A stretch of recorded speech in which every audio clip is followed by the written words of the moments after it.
it going. All right, so we are live. You guys should have hot mics if you want to run through them. This mic is really hot and sexy. Nice. My mic is still intact. Oh, you sound a little robotic. Oh. I do? You did. Yep. I've heard everyone except Derek yet. I don't think he's spoken. Derek? It's not important for me to talk. I don't need to.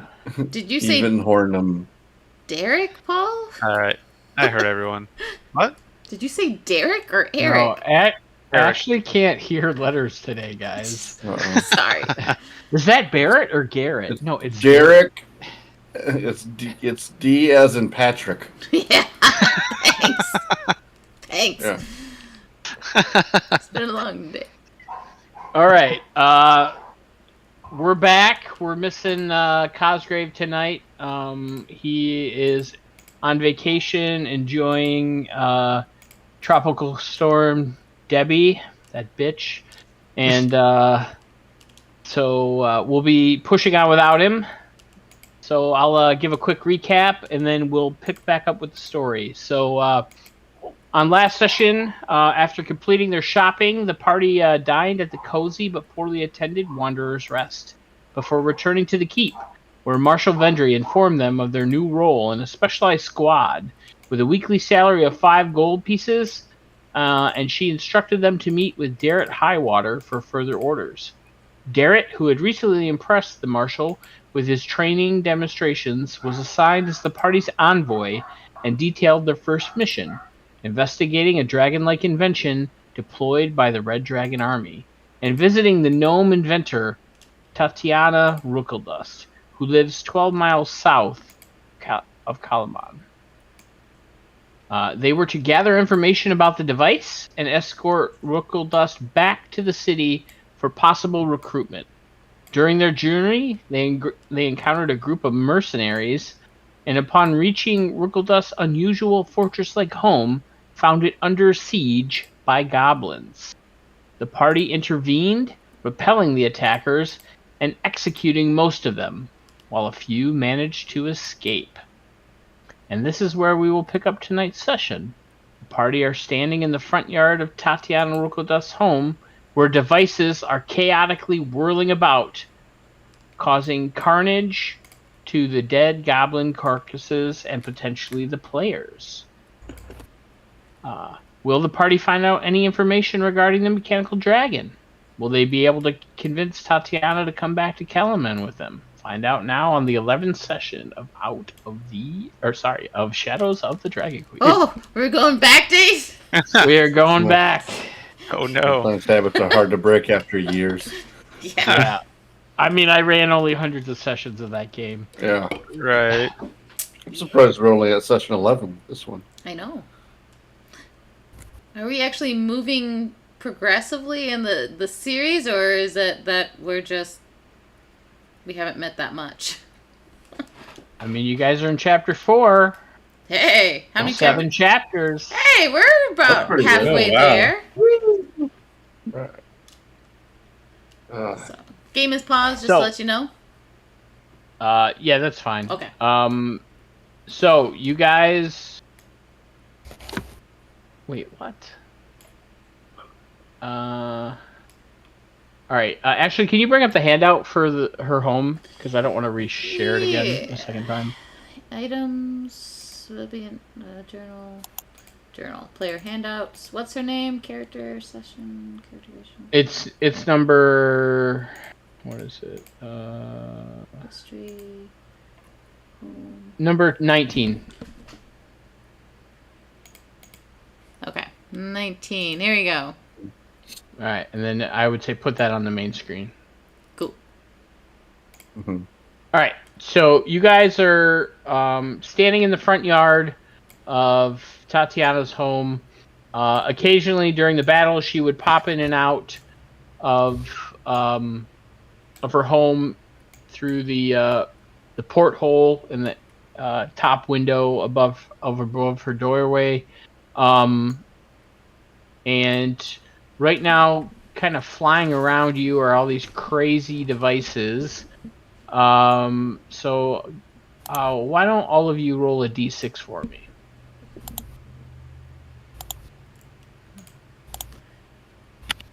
Let's see, cancel that over here.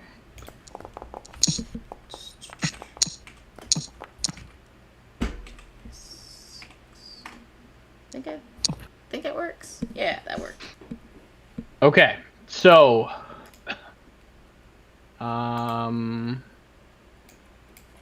Ural, suddenly a mechanical chicken starts firing eggs in your direction. So we're gonna see what happens. Robot chicken. Oh yeah, they definitely hit. 23 to hit. So you take 4 bludgeoning damage Ooh. as an egg bursts onto you, and your bear coat is now like an oily mess. Like the hair is like clumping together, and it's pretty gross. And Elgrim and Serinda, both of you, one of them looks like a little raccoon, and it's gonna try to chomp on Serinda's foot. That's not Meanwhile, a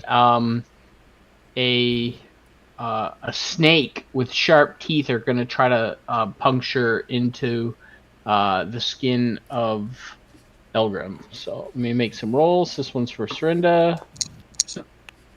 That one, she's able to kick away the raccoon, and Elgrim smashes on the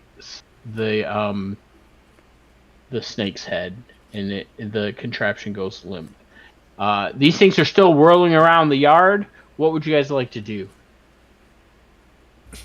Probably shout out to the out to the gnome.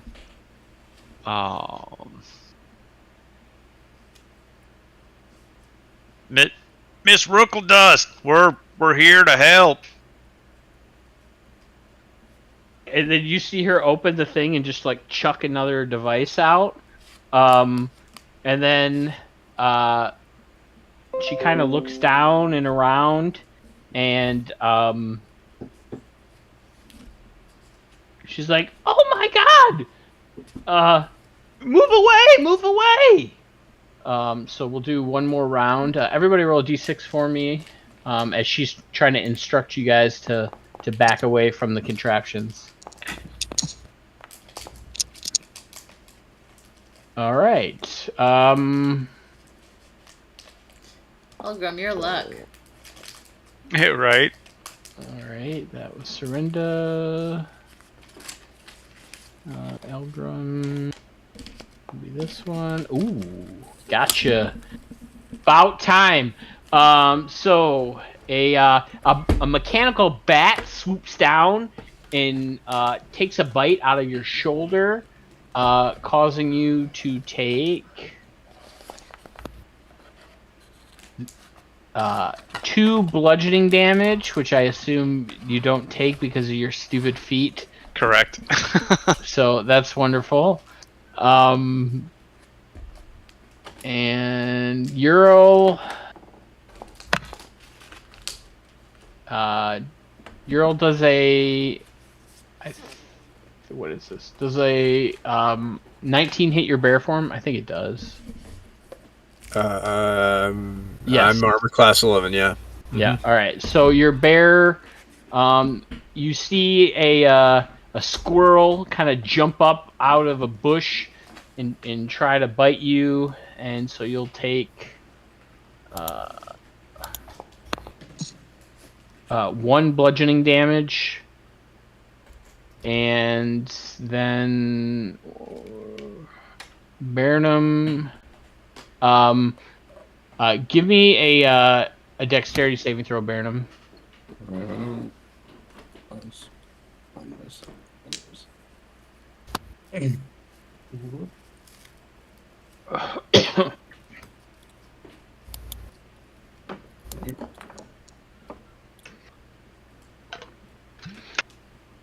So, Baronum, as you're trying to evacuate from this like chaotic area, you notice like one of the contraptions is kind of broken on the ground, and its guts are kind of thrashing about, and there's a bundle of cords that's trying to like wrap around your leg, but you're able to like hop over it, and you manage to get yourself away with no issue.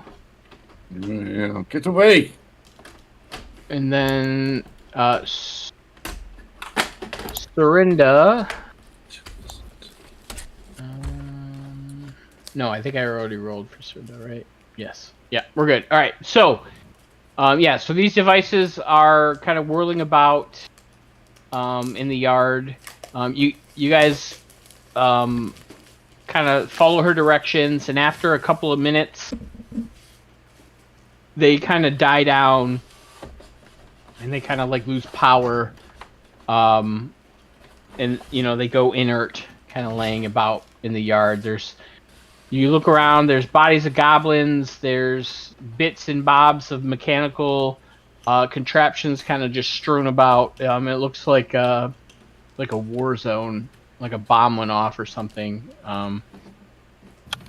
Gears and mechanisms all over the place. Alright. Good thing, I guess, since I'm not an inventor, I'm not going to go look too much into it. So, yeah. Yep. So make our way to the door, I guess, or make our way to her. Being As cautious.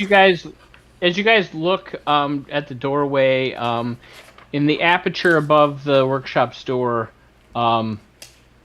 you see Tatiana pop out, and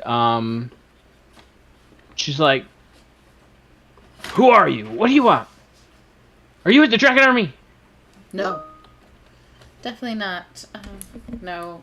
No, we're enemies of the Dragon Army. We hail from Kalaman. Currently. Oh yeah, where would you hail before that? Our homelands. The village of Vogler.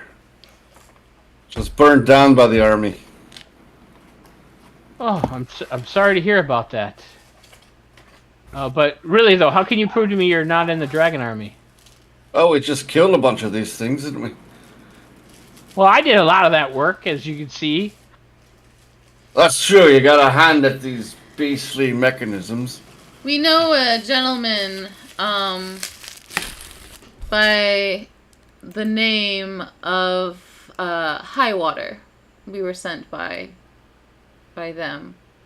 And don't we have, like, sealed documentation? We have Yeah. documentation. Yeah. You guys do have, if you remember, you were given insignias as a part of the army. Alright, I just pull it out and show it to her. The insignia. I'm like, yeah, huh? Look at that. That look real to you? That's what you call it? You see her kind of go back into the workshop and then come out, and she gets this eyeglass that she kind of puts up to her eye, and then just extends and extends and extends and extends and Dr. extends. Seuss style. Dr. Stu style, and she's like, "Hold still now." I'm trying to hold very still, but it's tough. So she's kind of like holding the eyeglass, and it takes her a minute, and she goes, "All right. What do you want now?" Can we Your talk presence to you? is requested. Yes, your presence is requested. We don't have a face, do we? Not really. No. Okay, we all. I think yeah. Your face is missing right now. Yeah. I'm the negative face. I got a 10 charisma, so. You're better than me. Oh no. What am I? Let's see. PCs? My charisma's 8, so you're better. Oh, yeah. Yeah. So Ashley yes, and I are tied. Yeah. we need your help. And Euro. Man, you guys have shitty charisma, man. Yeah, me too. My last character had a really good charisma. Yeah, he was the face. Yeah. All right, so at being average, Ryan, you are the highest statted character here. All right. Nice. Good luck. Yeah. So, remind me again why we were looking for her. Go ahead, Paul. I would love for the players to remind. Yeah. So basically, we were asked to try to get her to come to Kalamon. Because the dragon. Yeah, about that mechanical dragon. Right. Get her insight on it. When Vogler was attacked and burned by this dragon army, they attacked with a giant mechanized dragon of some sort. And we were hoping you could help us identify it and try to figure out where it came from and how it can be killed. Bear Earl is just gonna nod. Yes. The bear agrees. Oh, you speak bear, do you? No, I just see nodded, so. Oh, I didn't see that from up here. As looking at your seal. You don't have to look now. He's not nodding now. But yes, yes, he did nod. So she's like, okay, one moment, and she shuts the window and of her aperture, and then comes down, and then you hear. It takes probably a good 30 seconds or more. You hear click, clack, boom, boom, like a whole bunch of mechanisms unlocking, and like a New York apartment. You see this gnome kind of popping through the doorway, and she's got blonde hair. She's got goggles on her head. She's wearing like suspenders with a bunch of different pockets, and you can see there are tools and various things kind of on her person at all times, and her hands are greasy, and she kind of like wipes some sweat off of her brow, and she says, I was worried about that. About a mechanical dragon.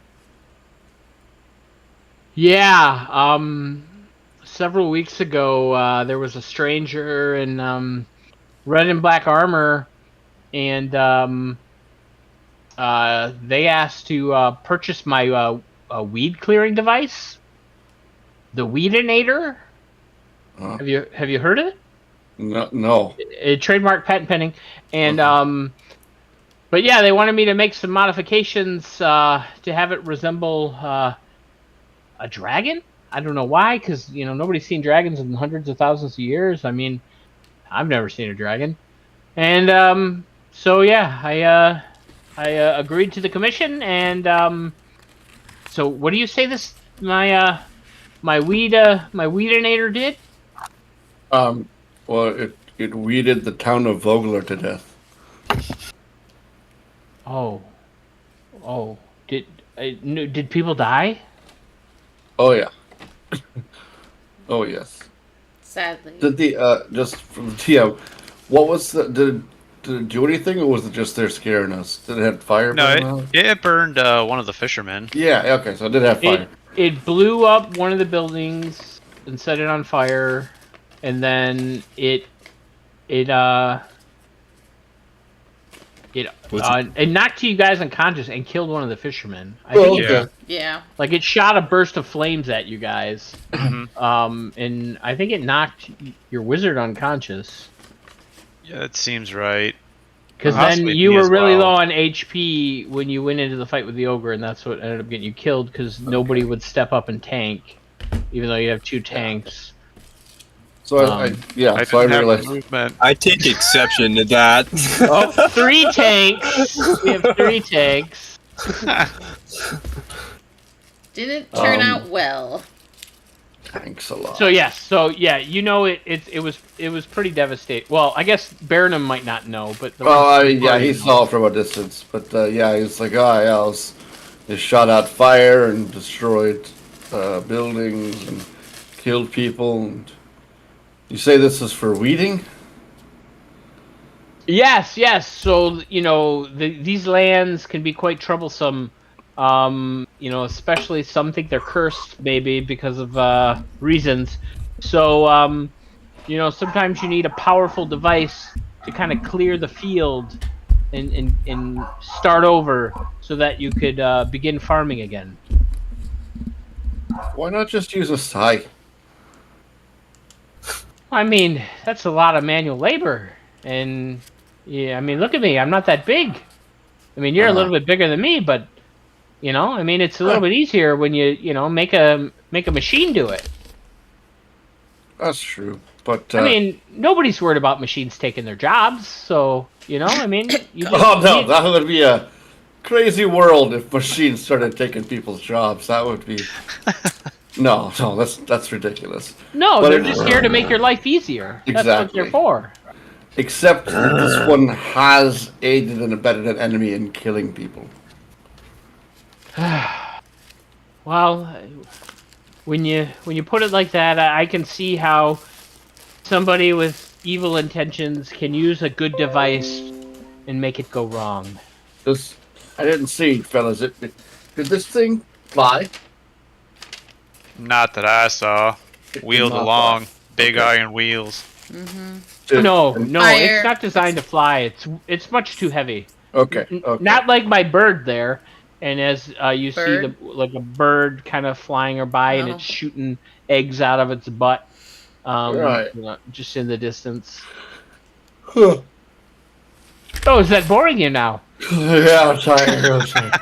Oh, I'm tired. Yeah. The battle was very. It was. Okay, so it causes mayhem and chaos, kills people, burns down buildings, but it does not fly.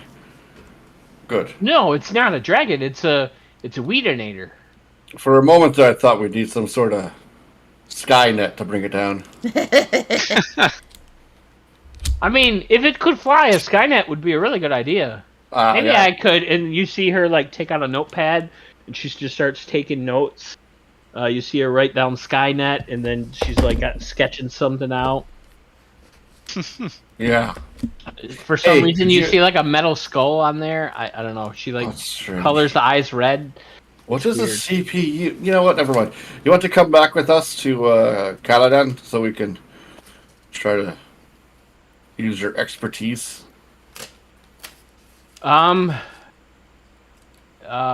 You guys you're from Kalaman, you say? Yes, we moved to Caladan after the Vogler incident, and now we're fighting in their army. Okay.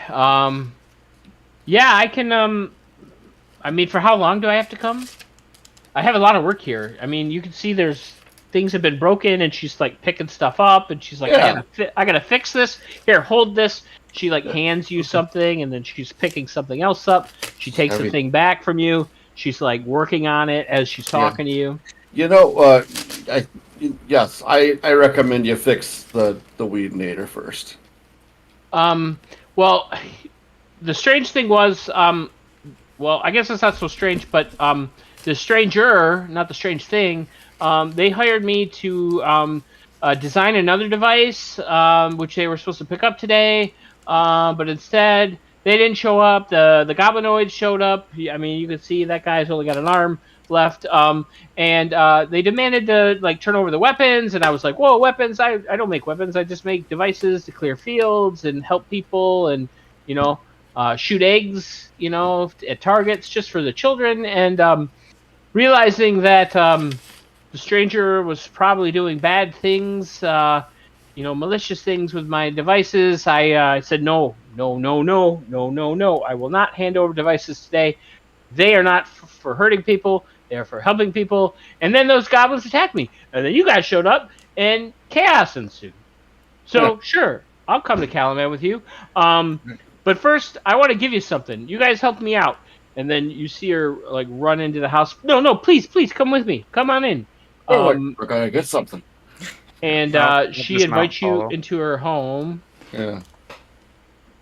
and she Is goes the- over to one of the desks, and she's like rustling through things on top of the desk. She's going through drawers. She's looking all around, and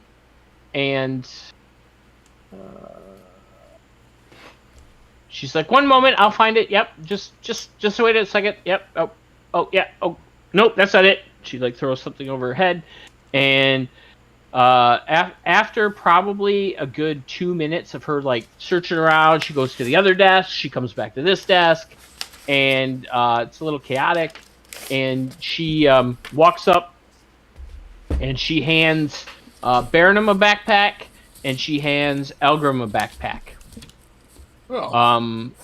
And you take a look at them, and on the device, well, it's actually not a backpack; it's a backpack-sized device. It looks like a box with a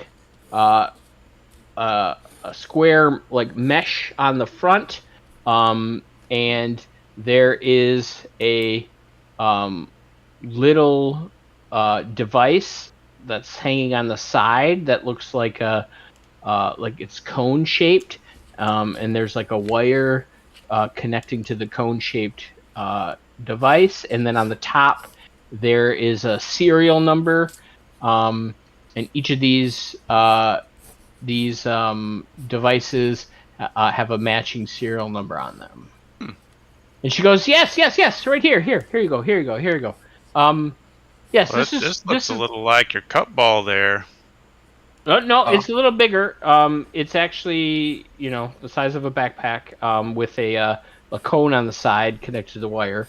And she says, yes, this is the new device they asked me to design. Well, they wanted a weapon, but I got distracted, and instead I thought, well, what would be better than a weapon? Well, talking to people, right? I like talking to people. You like talking to people. You talk, right? Yes, you? Yeah. No? Yeah, huh? What? Yes. Okay, and so I thought, what would be better than talking over long distances? And so, yeah, here you go. And she says, these are far gabs. You can talk far to people, you can gab, and you talk, and you far, and you gab. Far gabs. There you go. Huh. Oh. How do they work? Well, you talking to them. You pick up this end, and you put it on your ear, On your I'm gonna ear. do that. and you're talking to this end. Hello? Hello? Hello. You guys can hear each other. Well, we're standing right next to each other. But yes, you can hear each other through the device. Yes, right? Can you hear? This, I gotta try this out. I'm gonna walk outside with it. Kind of start walking down the path. right. Can you hear me? Oh, hello. Baronum? Yes. Who is Is this? this Baronum? This is Elgrim. Elgrim. Oh, hi, Elgrim. Oh, that's insane. That you can actually talk over distances. So, I'm gonna retcon the little thing is the speaker, the big thing, or sorry, the little thing is the mic, the big thing is the speaker. So you guys can hear it. It's like broadcasting. Oh, okay. Oh, so it's not to our ears. We can just hear. Yeah. It's like CB radio. So you're guys Okay. like holding a mic, and then it's broadcasting to a speaker. Okay. Elgrim, can you say hello, angels? Hi, Charlie. Hello, Angel. Hi, Charlie. I don't know what I don't know why I wanted to say that, but it just seemed okay. All right. So I'm gonna add them to your guys' character sheet. All right. So what did they want you to build then? I don't know. Some kind of weapon. Weapons are boring. It's not really my thing. It might help to know what they wanted to build, so we know what they're up to. I could go through my notes. I don't know. I have a lot of ideas, and then you start see her pulling out a notebook, and she's like flipping through pages, and there's just like, I mean, it looks like there's like a crazy person's like sketchings and writing, just chaotic everywhere. It's not very organized. And she's like, "Oh, it might not be this notebook." And then she goes over to a bookshelf, you know what? and she starts pulling out notebooks one after another, and she's like flipping back and forth. Okay, And- you know what? How about this? If it comes to you on the way to Caledon, you can just tell us, okay? Yeah, sure, I can tell you. Yeah. Good, thank you. So, yeah, a couple Are days. you from Caladan? You said. I thought you said you were from Calaman. Caladan is the Atreides world, but no, I have never been, but I get them confused. So Calamon is like it's like where the Jamaican Atreides are from. Oh my. Oh my. The Atreides man. The Atreides man. Yeah, Atreides man. We fight the bulls. Yes, man. it's Ezra. Hey. All right, so I added the Fargabs to your character sheets. All right. And she agrees to go with you to the city, and she asks you guys to give her a little bit of time to pack up some devices she's in the middle of working on, and some clothes and some things like that.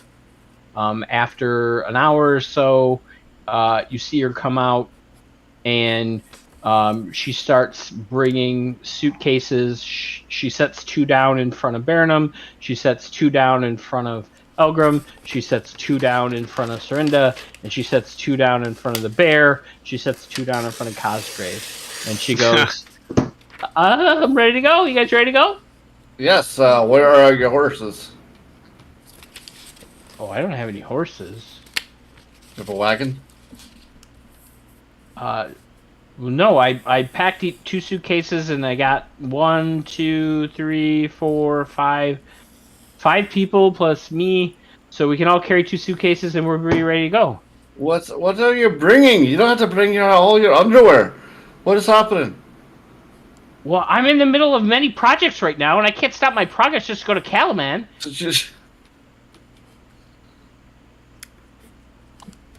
I see. I'm gonna try lifting the suitcases. How heavy are they?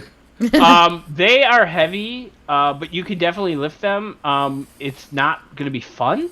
It's actually going to be like, oh, my arms are killing me. But yes, you can definitely lift them. We have 2 days of travel at least. We cannot carry your shite. It only took you guys 4 hours to get here. Took us 4 hours to get here. It's gonna take us 8 hours to get back holding these things. Well, that's Really? not We that did long. 20 miles in 4 hours? That's good. 12 miles. 12! That makes Yeah. So, I did some math, and they're 24 miles for an 8-hour day. That's 3 miles an hour, right? So that's a mile every 20 minutes pace. Okay. Yeah, Which is an okay walking pace Yeah. on, I would say flat terrain. But if Sure. you were in swamps, no way you're going 12 miles No. in swamps. That's No. that's bullshit. Like, I don't believe it. So, How about you take half of the suitcases? but I'm in like I have like 8 projects going. You expect me to stop these projects? What if I have an epiphany and then I don't have my things with me? How am I supposed to do my work? Earl's gonna start pawing at one of the suitcases to try to open it. See, the bear wants to carry it. So she goes over while you're like pawing at it. She realizes, she's like, "Oh, okay." So she picks it up and she like puts it on your back. Can we She's like, "See, strap? the bear is gonna carry the suitcases." Can we strap all the suitcases to the bear? Short term. Sure, whatever you want to do. How long is your? You have a horse and a bear. Yeah. I mean, Would you happen to have anything with wheels and an axle? wheels and an axle. Hey, could you create something to carry all your luggage We have a horse. I point to Aram, and Gnome. us? I mean, you guys are the porters, right? Porters? No. You were sent here to bring me and my belongings to the city of Kalaman. We were sent here to bring you to the city of Kalaman.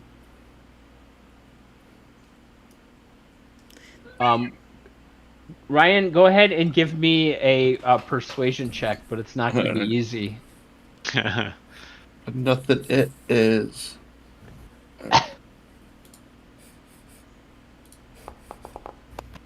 Whoa. Okay. I'll concede. Oh, yeah. We'll take 6 bags instead of 10 bags. That's a little better. More reasonable.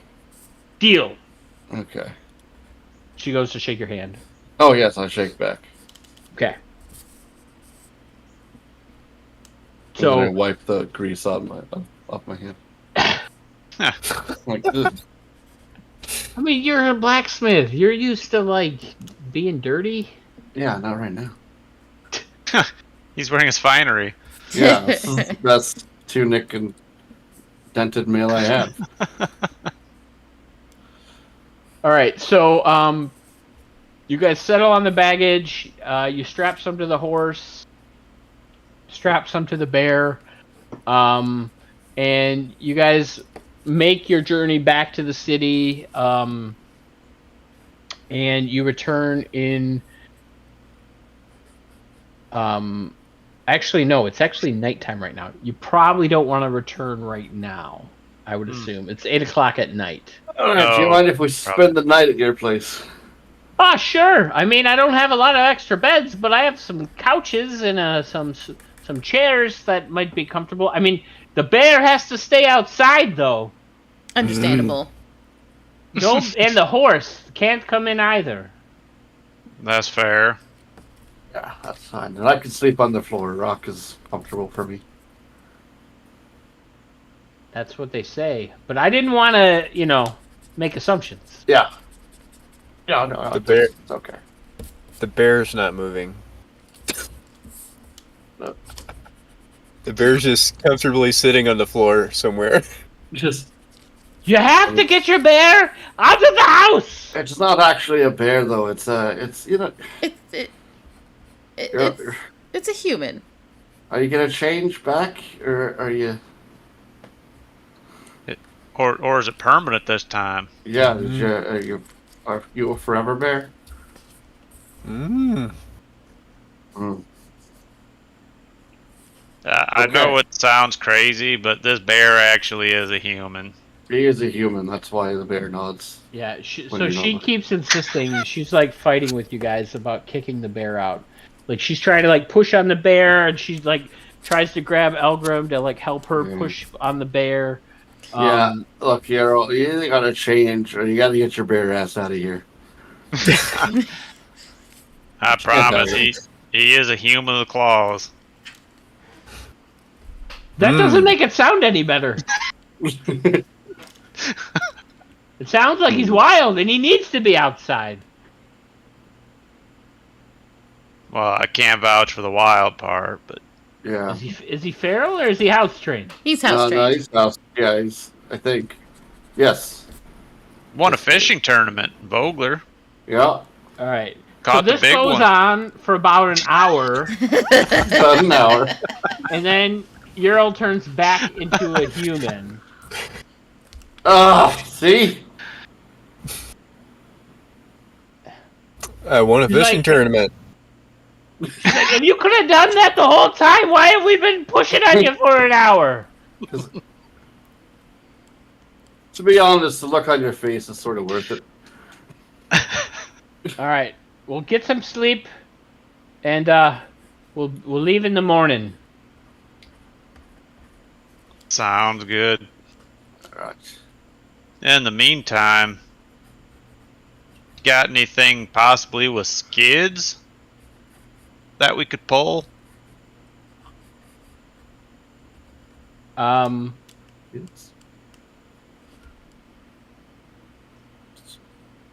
She goes, let me see. Let me pull up her sheet.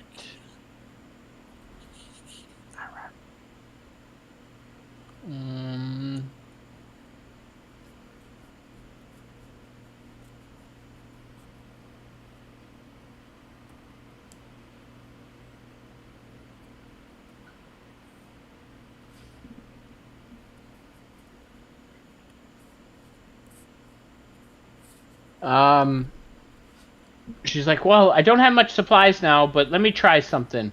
And she starts working on something, and it takes her an hour and a half or so, and she makes she takes an old like tabletop, and she's kind of trying to form something out of that. Go ahead and give me an intelligence check, Elgrim.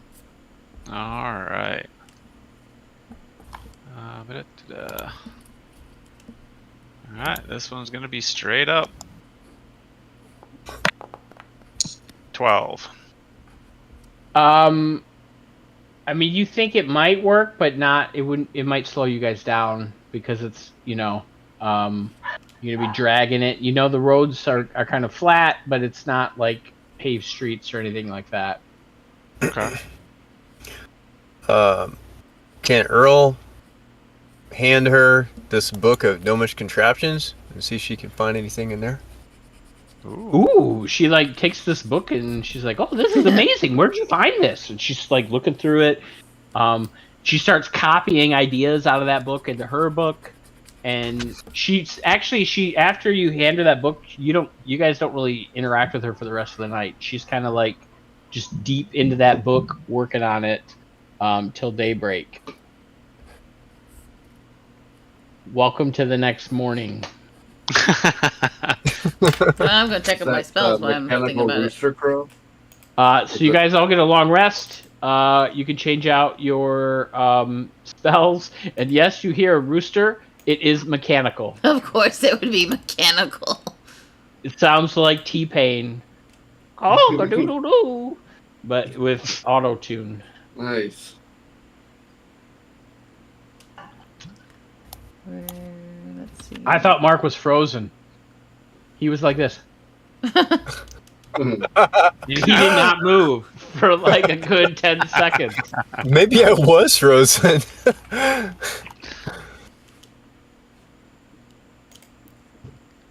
All right, it is the next morning. You've got a long rest. Reset your spells however you want. You travel back to the city of Kalaman. Your journey is uneventful. Welcome back to Kalaman.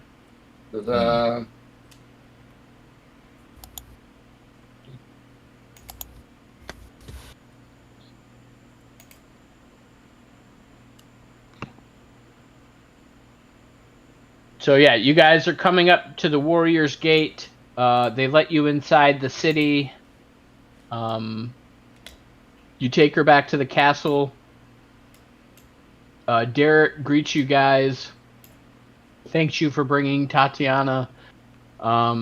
Escorts her to the council chambers, and he says for you guys to come back and meet him later, as he has your next mission when you guys are ready. Hey, by the way, how'd you guys do that long rest thing? Let me. If you're watching the stream. Yeah, it's under your hit dice. There's S rest and L rest. Yeah. Oh, okay. All right. There it is. Underneath that dice, yeah.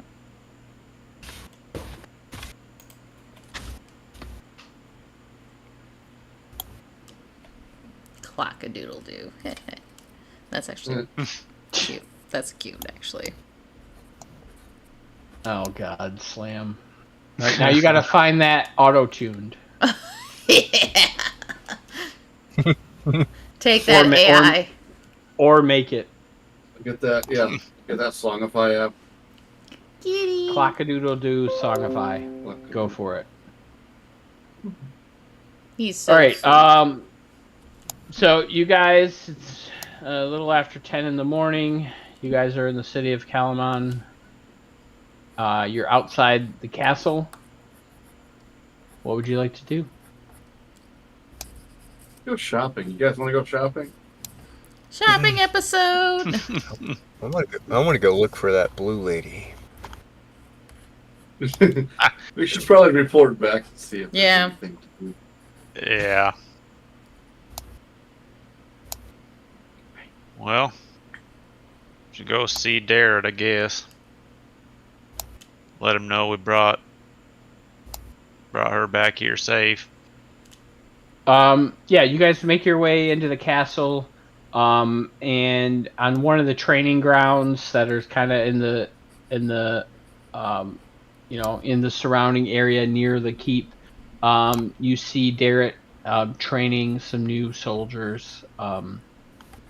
If you remember, he was assigned a unit to train up of new soldiers in the military. He sees you guys and he wanders on over. He's like, "Oh, hey guys, how are you guys doing?" We're doing good, Darrett. You? Good. Is this Mrs. Ruggledust? In the flesh. Oh, okay, great. Yeah, give me a second. And you see him kind of signal to one of a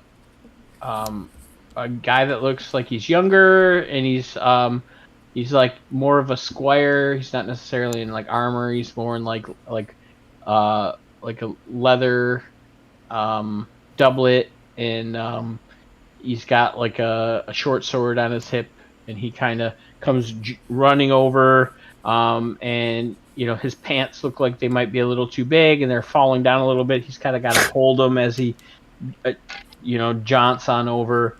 And you guys hear Darrett have a back and forth with him, explaining who Mrs. Ruggledust is, and then kind of sends him on his way with Tatiana to go to the council and meet up with the leaders of Kalamon.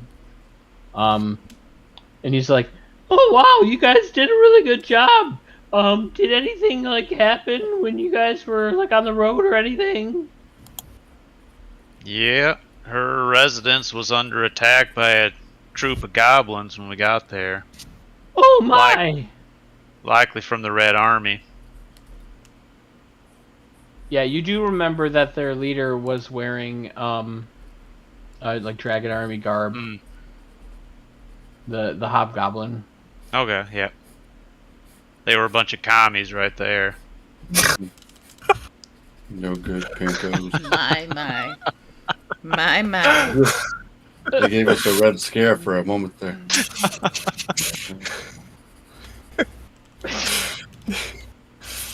Well, I'm glad you guys made it back safe. And did you capture any prisoners? Were we supposed to? Didn't quite get there. I mean, you guys were kind of assigned to like learn some more knowledge about like the Dragon Army and their, We did learn some knowledge. We learned that they have goblins in their party. And fewer now. Well, I mean, if you have like more run-ins with them in the future, like maybe try to like keep a prisoner, so we can like get some information. I mean, I don't want to tell you guys how to do your job. I'm not your boss, but I think it'd be helpful. No, that's good advice. Actually, it makes a lot of sense. I mean, I don't want you guys getting a reputation of like being like a group of like murder hobos. That would be a strange thing since they murder hoboed my entire town. But yes. I know. I'm sorry. It was a little soon. I mean, it will probably take a while for you guys to like get that reputation because you guys have like a really great like divine like healer with you. But I mean, if you continue, I can see it happening if you just like kill everyone every time.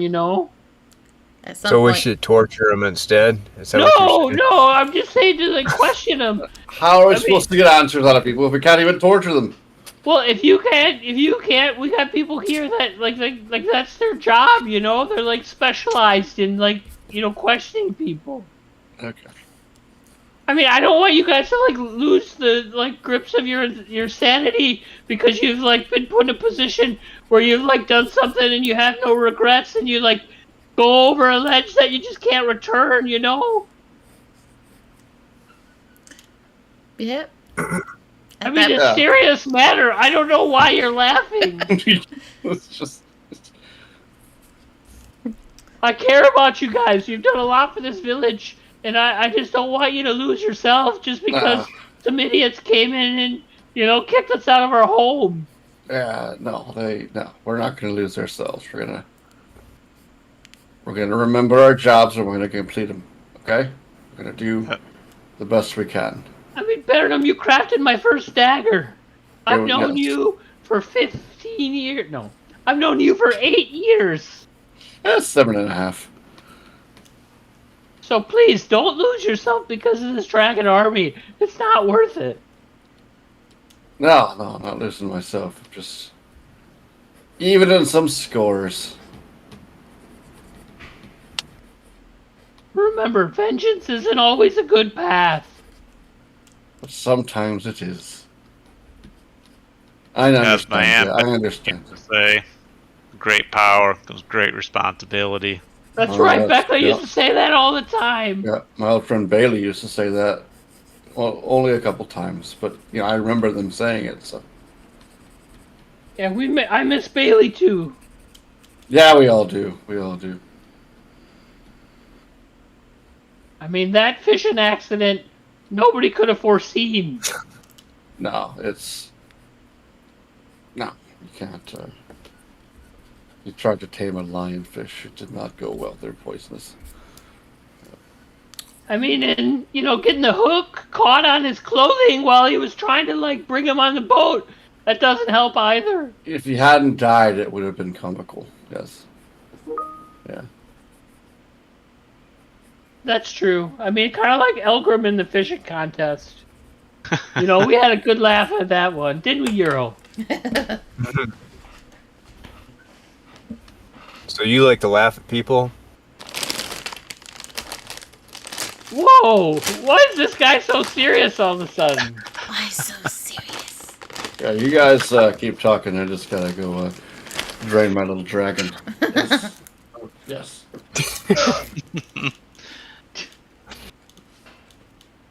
When you guys are ready, I got another mission for you guys. We'd love to hear it, but first you have a squire or two to help with Miss Rookledust's belongings here. Hey, that's not like your guys' stuff. Nope. No, this is all her. Oh my! Oh jeez! Why she got so much stuff? She's working This is on half several. of what she wanted to bring. What, half? Yup. Oh yeah. Okay. You see him kind of walk away and head over, and he's talking to some younger boys. They're probably 12 years old, if that. And they come over. They start grabbing the belongings, and it takes them, probably a couple trips. They can only do like one suitcase at a time. They're dragging it because some of them are like super heavy. But yeah, so as you guys are kind of having this conversation with Darrett, these guys are kind of coming one by, there's like two kids and they're just, coming back and forth and trying to like, get the bags into the keep, and it's a real shit show. And so you hear, oh yeah, so there's been issues we've heard, like out in the outskirts with some of the farmers. There's been claims that the Dragon Army has been like taking over farmsteads. So, there's there's a family that lives on a farmstead about 18 miles east of the city, and they're close friends of Marshal Vendry.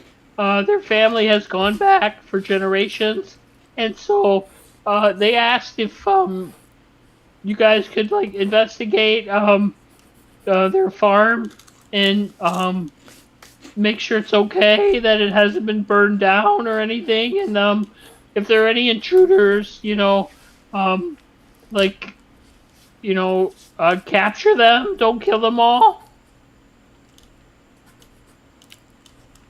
We can see what we can do. Does the quartermaster have any manacles we could take along?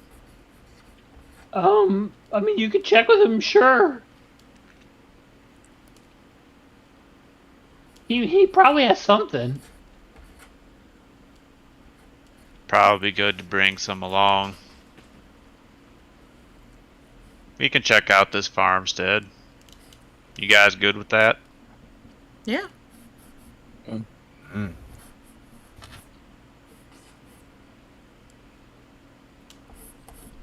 So, are we torturing them or not torturing them? No. we're not torturing. We're not torturing Harold. Okay. Come back here and they'll torture him. Apparently. Oh, I see. You know. You're not saying this in front of Darren, I hope. No. No, we've learned he gets worked up when we say things in front of him.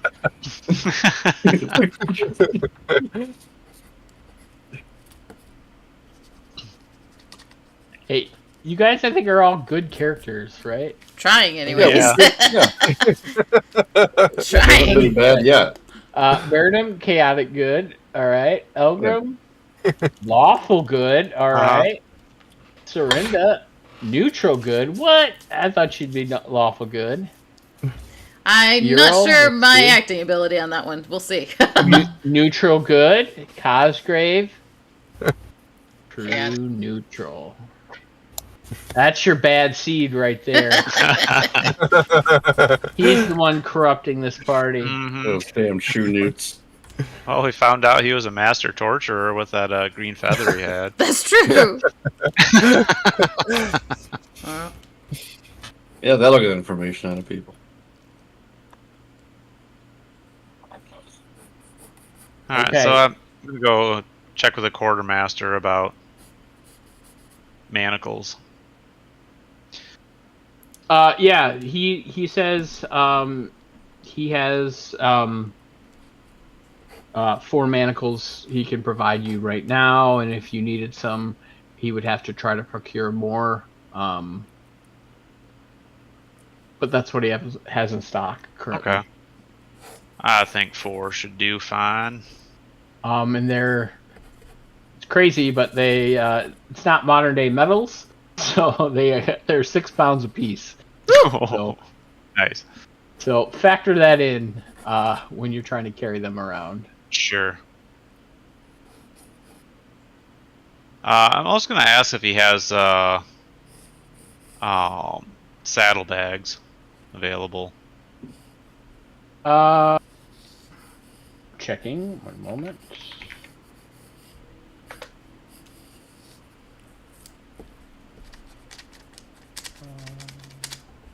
Why is that not working? 1 moment. Apparently my internet decided to slow down or stop Oh, working. I don't That's know. lovely. Oh, wow. Okay. I typed in saddle. What's the first one that shows up? What do you think? Erotic saddle? Yes. Exotic saddle. Yes, the erotic one. that Ashley calls it. Yeah. So yes, he has a set of saddlebags for you. They're 8 pounds Sweet. a piece. Okay. I You want can add them. Oh, you can't. You can just add them from the standard compendium. Okay, cool. You know how to do that, right? I believe so. Yeah. If you just go to the DDB items under D&D Beyond, Yep. do the search and then just drag it onto your sheet. Okay. Does anybody else need any mundane equipment? Nope.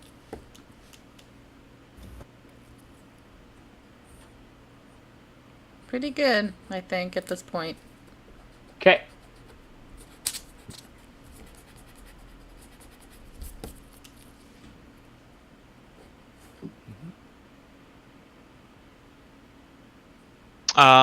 Did they say how far away that farmstead was? 18 miles east. Okay, so about a day of travel. Yeah.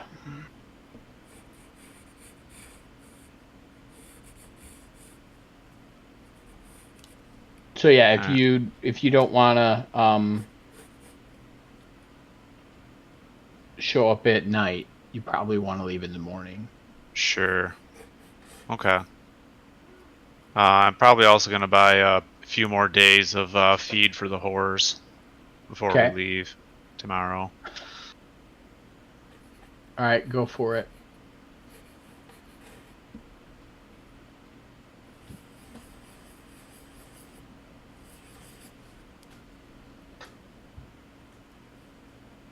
Yeah, 5 copper a day. Okay. All right.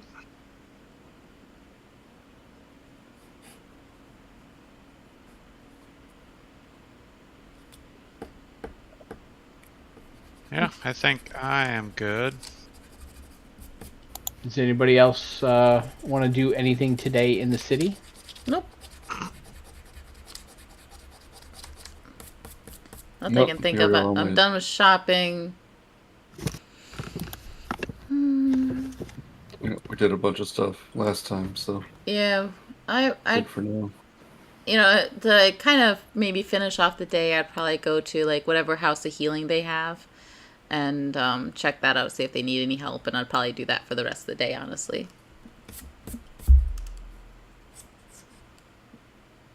Okay, yeah, there are. I would say there is yeah, you can find, I would say, a rough, medicine man type place where he's, using like you know remedies that are, like, old wives' tales and things like that. Trying to help treat the sick and the elderly, and Beaches, all right. leeches and like weird concoctions, and like, gotta drink this horse testicles if you want to try to have kids, and shit like that. Fear factor stuff, all right. So yeah, you find this guy and you're able to what would you like to do? You like kind of like work with him or something? Yeah, work or? with them, see if, maybe learn whatever knowledge they may have, as well as trying to help heal whatever sick person if it comes down to it. But just kind of like learn from them, become a pupil. Okay.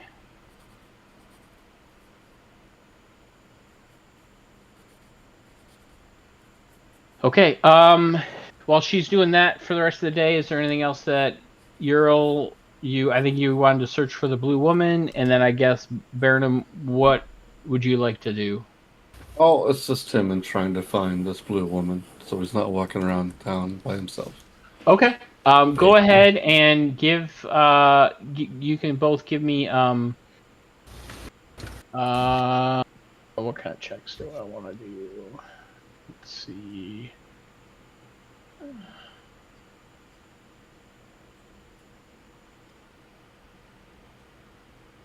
Charisma investigation. As you guys are kind of walking around, talking to people, asking if you've seen somebody.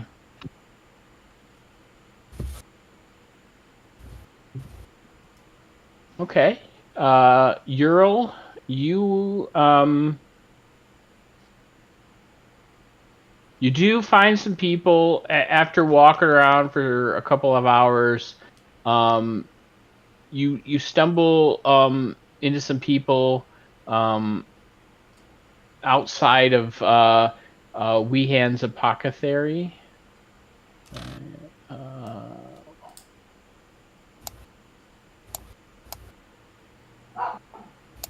And you run into a young man, probably in his late teens, and he remembers seeing somebody of that description around the castle, but it's been quite some time, maybe a couple weeks or so. But he swears he's seen somebody that looks like Lidara, who you described to him. Thank you. You didn't catch her name, did you? He's like, no. I mean, she was, pretty stunning, and that she kind of caught my eye for that reason. But no, I didn't really have the courage to like walk up to her. I mean, she looked a little bit older than me, and I'd been shot down recently, and my confidence. It's hard approaching women.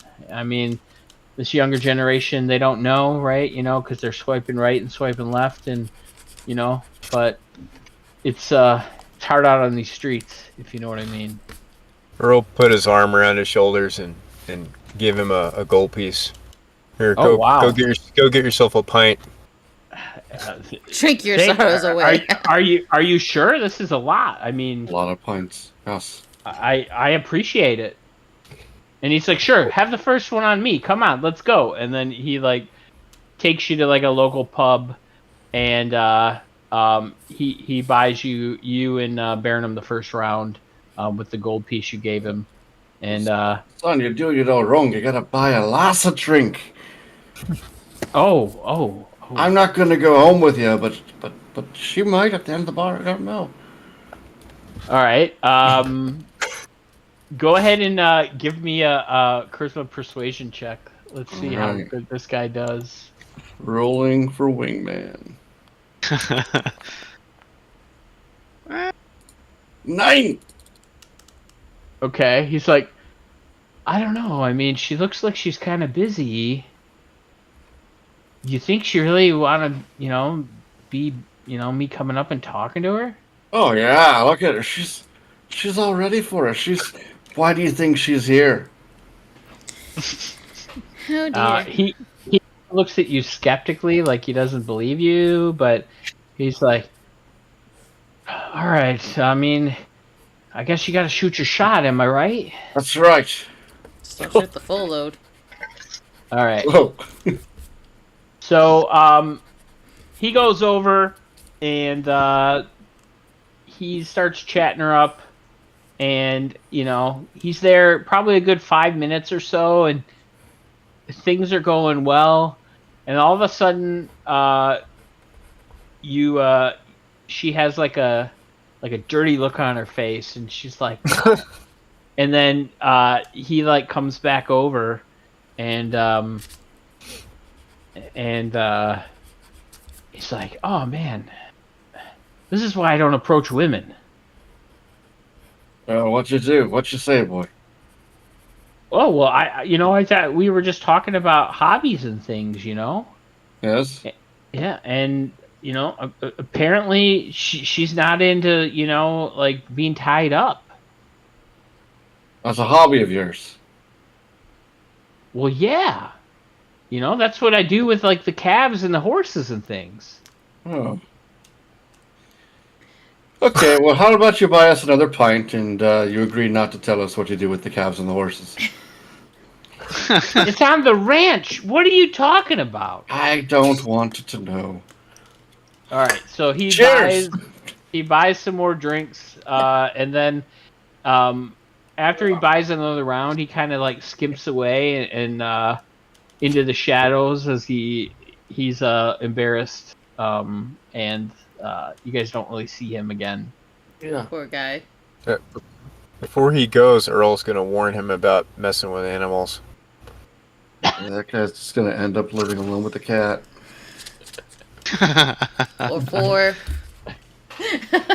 He's like, my dad is a rancher. I live on a farm. Aye. Are you happy, boy? Are you happy on the farm? Mother Nature will not be happy with you, young man. You enjoy the ranch. All right. He is definitely intimidated by Ural, and he skirts away into the crowd, and never seen from again, as far as you guys know. Okay. The next morning, you guys wake up in the keep. You get breakfast like you normally do. You're fed. You feed your horse and Ural. And Feed your horse. you guys are ready to get going. All right. Ready to get going? What time is it? 6 a.m. Early. Oh, okay. I thought it was night. Okay. Well, you ate in the morning, so let's okay. call it 6:30. How about that? All All right. right. Earl had oats with the horses, except his were hot oats.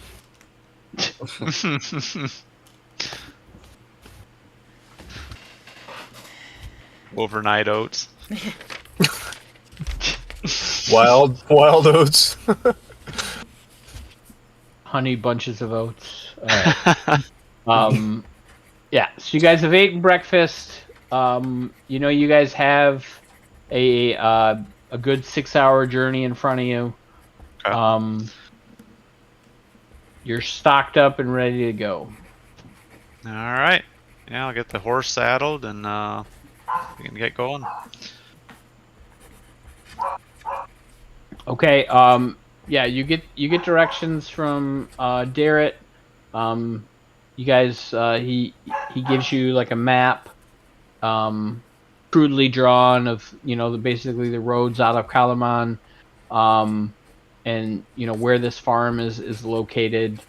You guys start making your way, and the weather here today in the morning it's kind of gloomy. Again, there's like a light rain, kind of misting about, and after a couple of hours, the sun kind of starts peeking through. It's a little bit overcast in the morning, and you guys make it out to where, through Baronum's guidance, as he's pretty good at navigating the roads. You guys make it out to a farmstead, and you see a farmhouse kind of along the roadside. And let me activate this. Let me put you guys on the map.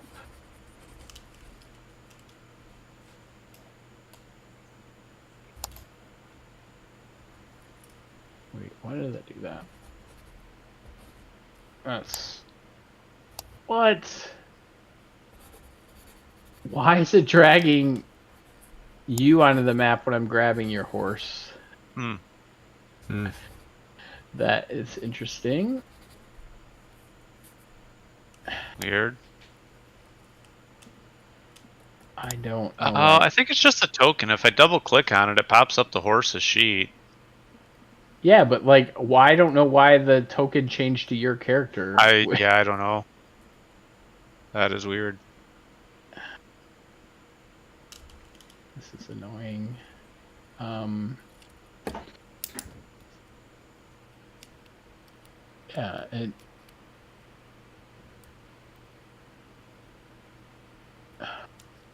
Yeah, it completely changed to your character for some reason. Alright. 1 second. I have to do this again. Yeah, the weird thing is, the horse still says large for its size, so I don't know. Yeah. That's super weird. Let's try this again.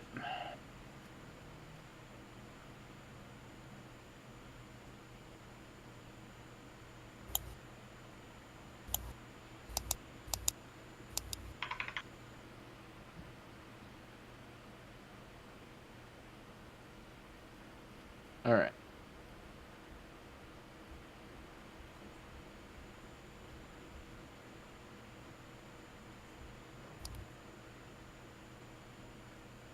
Maybe it was because it was linked actored.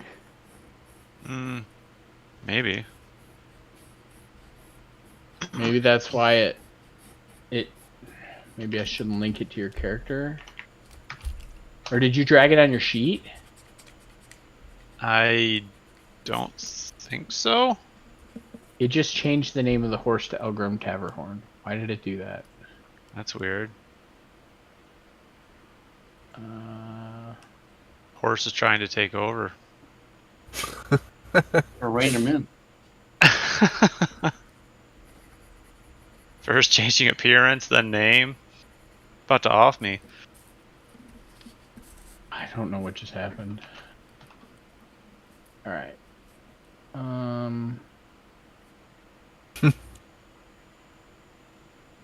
my god, this is driving me up the wall.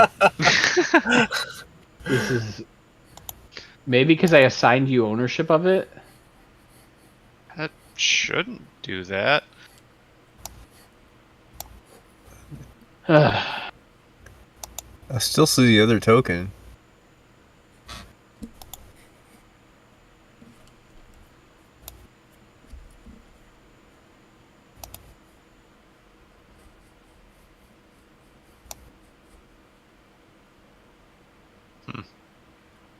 Yeah, weird.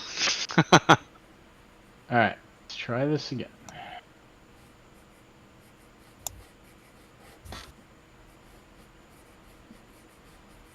But now the size is wrong.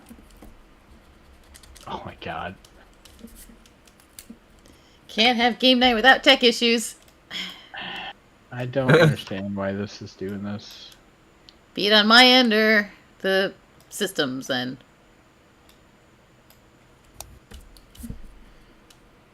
It's horse error.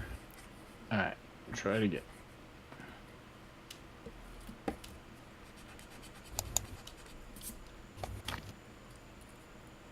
Okay, at least a horse. Okay. Now we gotta make it the right size.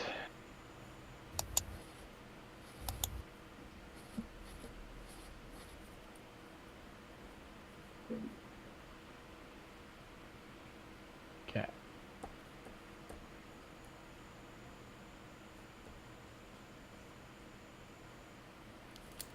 Alright, let's try this. Hey, there we go. Hey, there we go. Yay. Alright. You can delete that other Elgrim's horse, Elgrim. Alright. Actually, I need to make you... I don't One see foot Elgrim's off the horse. ground. Like, I see the name, but it doesn't show up on mine. Like, it's an empty box. I wonder if I'm just having issues with the web browser. I don't know. I You see guys, it. you see it? Yeah, I see the horse. I'm Mark, probably you just, see it? Yeah. I'm just having Okay. issues with the web browser, it looks like, so we'll go Alright. with it. There you guys go. Nice. You were all there. Actually, I don't know what So, you're concentrating on. Is Cosdre's character with us or just in spirit? Just in spirit. Hmm. I'm not going to play him in combat. You're 1 foot off the ground there? You're continuously Yep. 1 foot? Yeah, well, it's so the token stacking works. Okay. Yeah, otherwise, like, I can't select his token or the horse, so it's kind of annoying. Hmm. Yeah, the Okay. horse token overrides like everything smaller than it, so you can't actually click Elgrim. Do you guys hear the old car horn? Is that? Yeah. Or a duck? No. That's my dog. Oh. Oh no! She has whooping cough, unfortunately. Oh no! Oh no. God. Is So she on you just hear, medicine? Yeah, she's on antibiotics, but yeah, she woke up this morning at like, I don't know, 4:30 or something, like coughing like that, and yeah, it's been a night. Oh, so no. I'm just as tired as you are, Ryan. Oh my I'm just goodness, trying to, I'm so trying to sorry. push through. Is it Hope or Maya? Maya, Maya. yeah, she's sick. Oh, poor girl. And of course, now she's outside the office, so you guys are just gonna hear ah, ah, ah the whole time while we're playing D&D. Oh man. Judd's been Ma, saying, not right now. yeah, Judd's been like on meetings and stuff, and she's had to like unmute and like talk, and like Maya's like right next to her, just like coughing. And her Oh. coworkers are like, "What's happening?" Are you dying? That's just my dog. It's the dog. I mean, I don't mean to laugh and think that's funny, but at the same time. Wait, is this the one without teeth? No. No, Oh, I hope so. Okay. hope someone without teeth. Okay. Maya's the gray one. It's funnier if the one without teeth gets all the problems. She's like, man, no break. All right, so yeah, you guys come up on the house, and you guys are on the road, and you guys kind of see the farmhouse off of the road there. What would you like to do? So I think first, how big is the fenced in area? Is it like a large area or? Can we see the fence? Yeah, the fenced in area is probably a good quarter of an acre, like around the house. Oh, okay. And then you guys see that there's also like a barn out there that's just outside the fenced in area, and there are fields in the distance. They're growing a couple different types of crops. You can see corn, maybe soybeans. Yeah, that's what you can see from where you're positioned on the road. If you guys want to stay here, I can take a quick trot around the fence here. Take a look before we head in.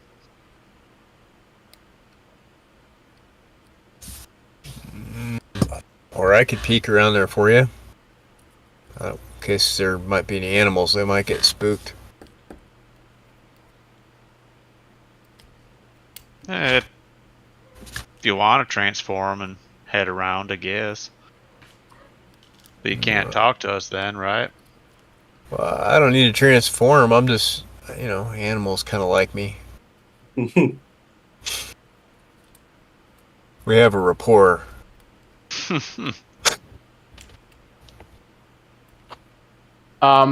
You can talk to them though, right? I think you have a new feature, don't you? Didn't you take a feat? Yeah, but I'm not. I would have to use speak with animals, I think, because. No. In bear form, you could have spoke. Remember, you have telepathic now. Oh yeah, if I wanted to change to bear, yeah. Mm-hmm. Well, in any form, you can talk. I was just reminding you that, Mark, in case you forgot you had that feature. Oh, thank you. In game, if you don't want to use it because you don't want them to know you can talk telepathically, that's fine by me. I don't care. No, I think they already know, but yeah. At least Cosgrave knows, I think. Yeah, I think Cosgrave knows. Okay. Okay, so you want me to sneak around there and report back to you? Yeah. Just take a quick look around, see what's in there. Okay. I'll try to move stealthily around the side and not spook any animals.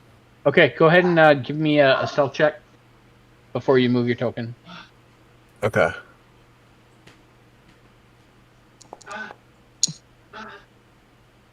That is pretty good. But is it good enough to evade the duck? Caught by the duck. It's an alarm duck. Can I go ahead and move? 1 second. Let me check one thing. Okay. Yeah, you can go for it. Go for it. Okay. Let's see. I guess I'll go that way. Whoa. Since I'm stealthing, I'll go this way. Yeah. Here you go. Okay. Yeah. Go ahead and give me a perception check. Okay.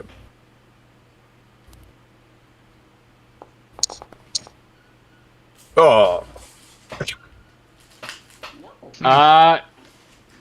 You notice on the tree that's not directly in front of you, but a little further back, so the one I just highlighted, you see a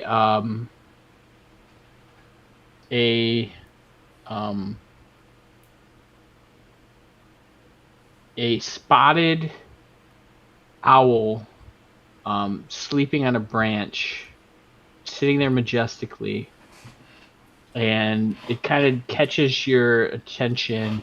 You kind of hold on to this. You kind of like get a little deep in thought, and you're thinking about like,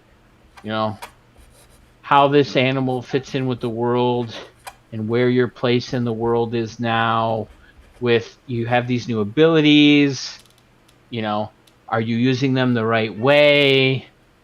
Can you do more to help Mother Nature? And you guys, go ahead and everybody else give me a perception check.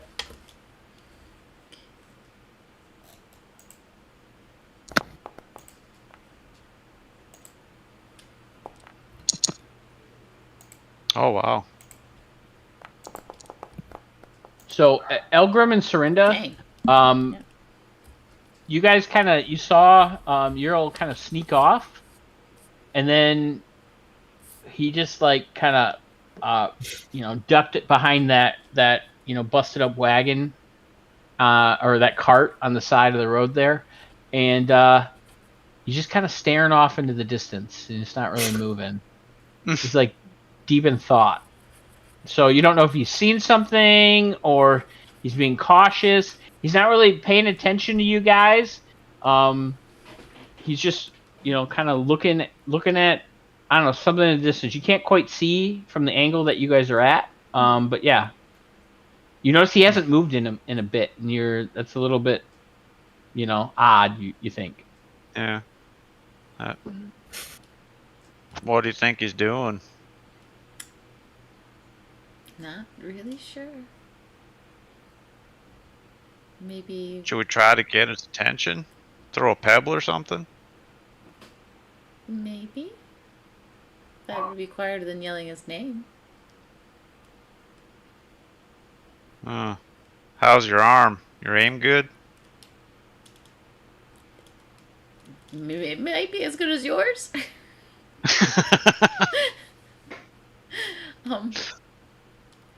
Yeah. Just, yeah, can try it. All right. Do you know how good his hearing is? What was that? Do you know how good his hearing is? I guess you can always just say, loud whisper Ural. Yeah, I want to try to avoid human noises. Do you want to try throwing a pebble first before, Yeah, we can try. What about you, Baronum? How good's your aim? It's all right. I'm better with the axes. Just pretend the rock is an axe, and then you should be able to throw it much better. Throwing a rock. I think we need to reboot Ural. He looks to be stuck. Turn it on and turn it off again. Turn it off. So what you missed, Ryan, is Ural is deep in thought. He's seen a majestic owl resting in a tree, and he's kind of contemplating his existence and his newfound abilities. So while this is happening, we're just waiting. Yeah, you guys are just like talking, and Ural's just kind of like staring up into a tree, but you guys can't see what he's staring at from your angle where you're at. And their idea to get his attention was to throw a rock at him. Yeah, just throw a pebble at him. Yeah, okay. All right. So are you gonna throw a rock at him? Yeah, I'll throw a rock. I'll throw out like that size rock, like not a pebble, but I don't want to hurt him, okay. but I definitely want to get his attention. Okay. And you're gonna throw it at him or near him? At him. Okay. Give me go ahead and give me a dexterity. Give me like a weapon attack because you could be proficient in throwing a rock. So just do like your throwing axe attack. Damn, I haven't attacked in a while. Oh, it's right there. I just click on the weapon. Okay. I got a longbow attack I could use. Sure, go for it. Longbow Okay. attack. Attack, go. 12.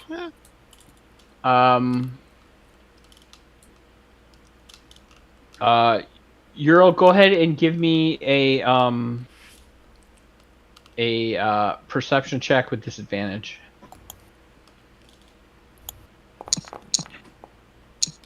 Dang. Nice. So suddenly you hear a rock skitter to your left, kind of across towards that cart that you're standing next to. I'll look down at the rock and see if I can ascertain from which direction it came from. Yeah, you realize it came from behind where you were at. That's And if you turn to our direction, I'm you just see gonna it go like this. give you like a shrug, like. So they're giving you a shrug, and you gave them a shh. I telepathically say, you're gonna spook the owl. We hear that? You in your mind, yes. Well, I think you have to allow it. Let me double check. No! No! Get out of my head! Let's see.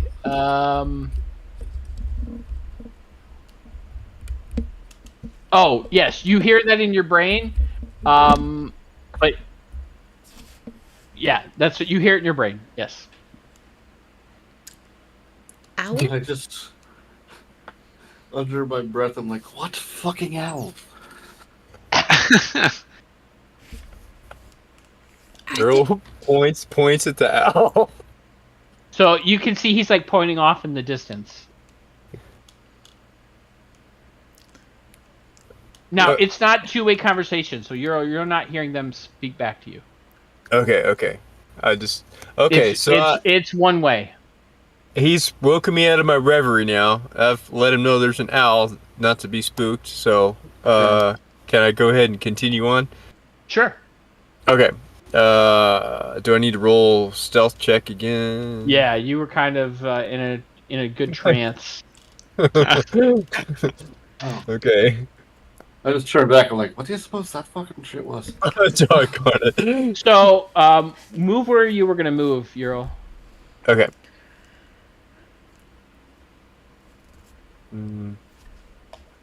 Ruler.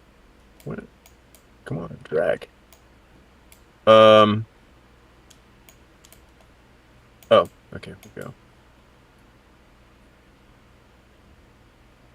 Okay, so as you get to the fence,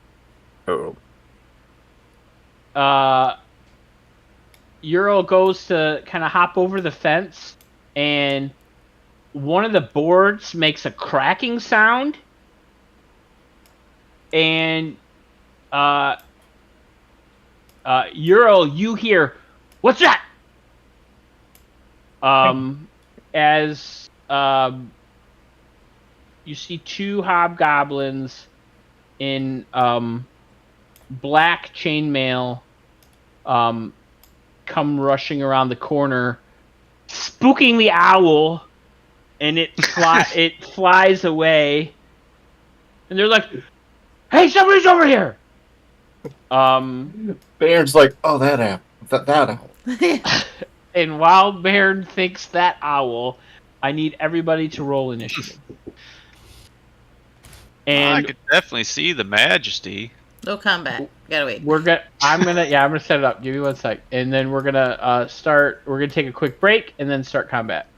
All right. So if I put you guys all in a combat, Oh yeah, very good. now you should be able to roll. All right. Boop, boop, boop, boop, boop. I'm gonna sharpen my lance for some extra murder hobery. Hobery? Hobery. That's my new word. All right. I don't like all that. Well, I can't roll. Oh no, I did. Oh, sorry. Never mind. I can't Okay. get better in. Elgrim, you didn't roll your horse, but I don't think it matters, right? It's same No, it initiative acts as on you. my initiative. Yeah, All right, so I'm I pretty will sure. just- I'll double check. Yeah, I think it does. So you're a 3, so I will give it a 3 initiative. Right. That's Okay. All right. So we'll pick up combat after the break. How long? 5 or 10? Let's shoot for 5. Okay. 20 minutes.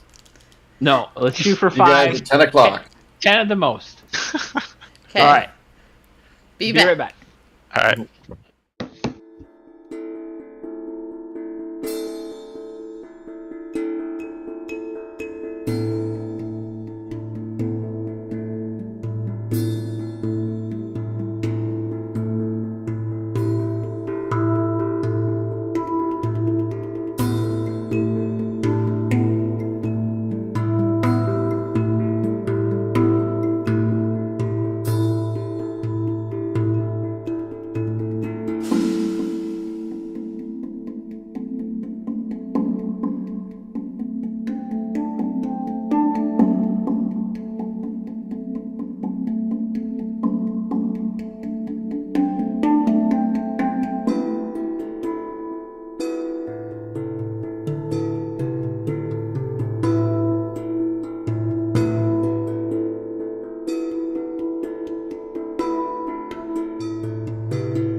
are live and mics are hot. All right. Welcome back. Let me double check. Mics are working. All right. So the party arrived at the farmhouse they've been asked to investigate, and Ural decided to sneak around back to check out what's going on before the party head inside the house. And along the way, he got distracted by a majestic owl that had been resting on a tree that was nearby the farmhouse. The party reminded Ural what they were here to do, and he was telling them, "Hey, you got to chill out. There's an owl there. Relax." He gets back on track, and as he's trying to climb over the fence and sneak past the outhouse, he steps on the wooden fence, and a large cracking sound pops, and suddenly you guys hear some shouting, and a couple of hobgoblins rush around the back side of the building, and they see Ural, and we are now in initiative. Burnham, I don't think you can see the hobgoblins, but you did hear shouting, and you did hear Ural like cracking the wooden fence as he was climbing over. What would you like to do? I'm like, all right, let's do this. I guess I'm not completely sure if there's combat going on because I don't know who I'm hearing, right? Yeah, you just heard like shouting, like "Who's that? What's that?" Like something like that in the distance. So I'm going to walk up to the door and try to kick it open if I can. Sure. Go ahead and give me a strength check. All right. Actually, let me look it up real quick because I don't remember if you get athletics for trying to kick down a door. Okay. I should have restarted my web browser.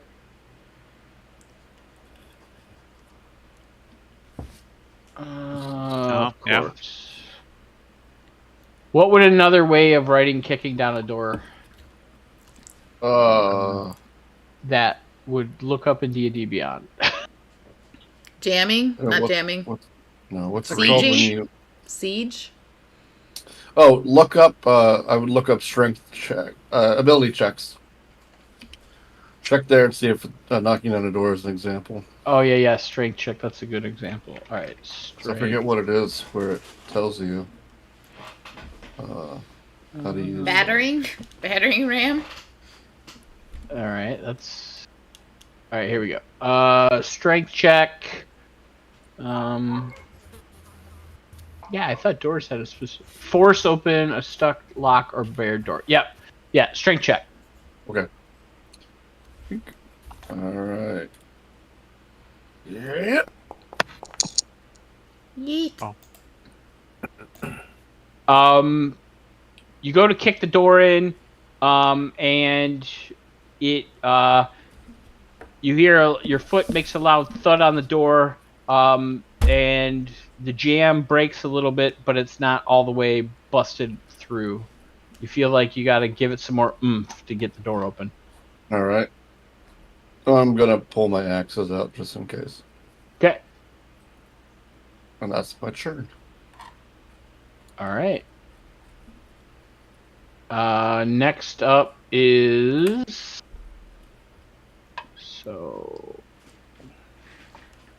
Wait, what? There you go. That was messed up. All right. So we go to this dude. All right. So Ural, you definitely give me a Serinda and everybody not Ural. Just say that easier. Actually, Barnum, you can hear this. I guess your check will be a little easier. So everybody but Ural, give me a perception check. Ugh. Dang. All right. So Elgrim and Baranum and Ural, you guys definitely can make out what's being said. You hear, here's your final test. Dispatch these fools and earn your place in the dragon army. Well. So this guy is going to. What does he got? Ah, perfect. He will.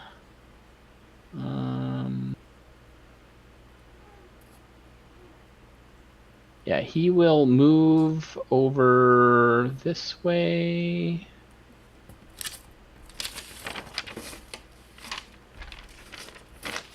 And then he will.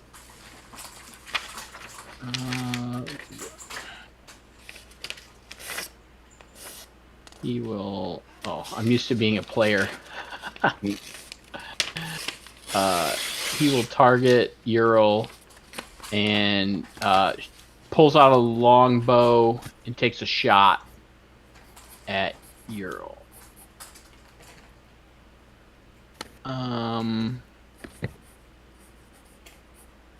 Okay. And then he is done. Next up is this guy who will.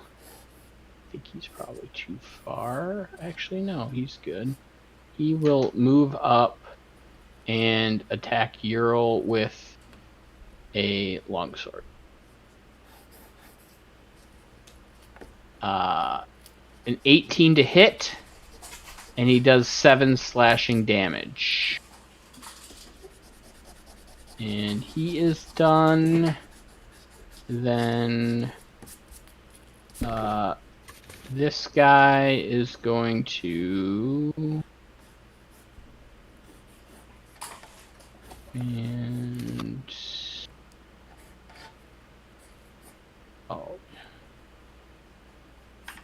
he will also try to shoot Ural with a longbow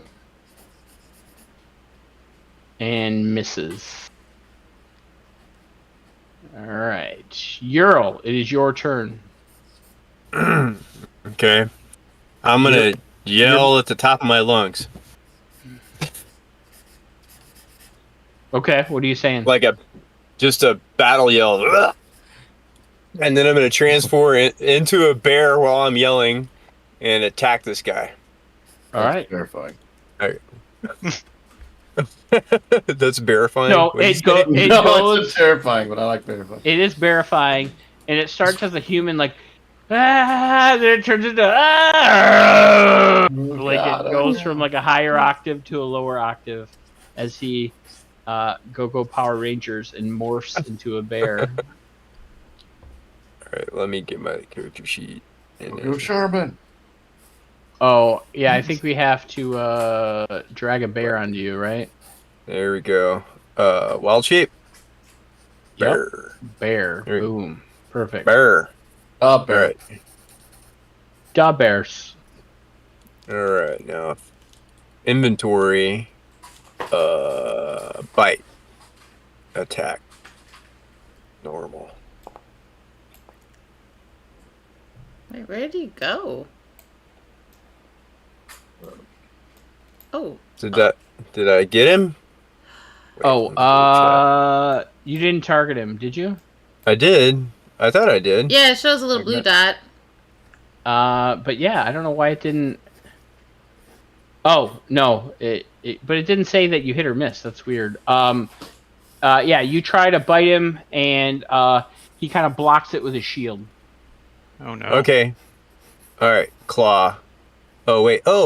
Why am I? I'm not a bear anymore. What happened? Did you revert? No, I don't think so. I shouldn't have. There's like a little button way up at the top of the sheet that says revert. If you tried to drag your sheet around, you might accidentally click it. Can I have that wild shape back? Yeah. Just drag it on. Or do you have to spend it to make it happen, or you just drag it onto your sheet? We can do it after combat, I guess. But yeah, I just drag it onto my sheet. Okay. Inventory. Okay, claws. Attack. All right. Roll. Do it. That hits. Okay. And now claws damage. Yeah, so you see the bear try to bite him. He gets blocked off with a shield, so he raises up like on hind legs. Is like, ah! And then he comes down with claws, smashing into the hobgoblin's shoulders, wounding him. But it's not applying the damage automatically for some reason. That's awesome. So I don't know what's happening here. Find out. Yeah, my MIDI cue's not working for some reason. I don't know why. Okay. Are you doing anything else, Earl? No, because I'm engaged in combat. So Okay. Next up is Serinda. All right. So Serinda, you hear Earl shouting, and then turns into a bear form, also screaming. And you can make out through the trees that there's somebody there fighting with Ural. Okay. So that's about 50 feet. So I'm going to go 30 feet. And now I can see him, I assume. So, and then... Yeah, if you can see the token, you can see him. Yeah. Oops, gotta select him. And I am... dang it, selected myself. There you go. And then we're gonna use... Yeah, what are you doing? I'm gonna attack him, but I can't smack him, so I'm gonna do something different. What do we have here? I think it's Word of Radiance. Yes, utter divine word burning radiance erupts from you. Each creature of your choice that you can see within the target range. Uh-oh. Okay, utter divine word burning radiance erupts from you. And each creature of my choice that I can see within the range must succeed a Constitution saving throw or take 1d6 radiant damage. It's a 15-foot cube. So yeah, so we're just going to do this cantrip right here. Cast a spell. We're going to set it right here. And he needs to make a Constitution saving throw or take 1d6 damage.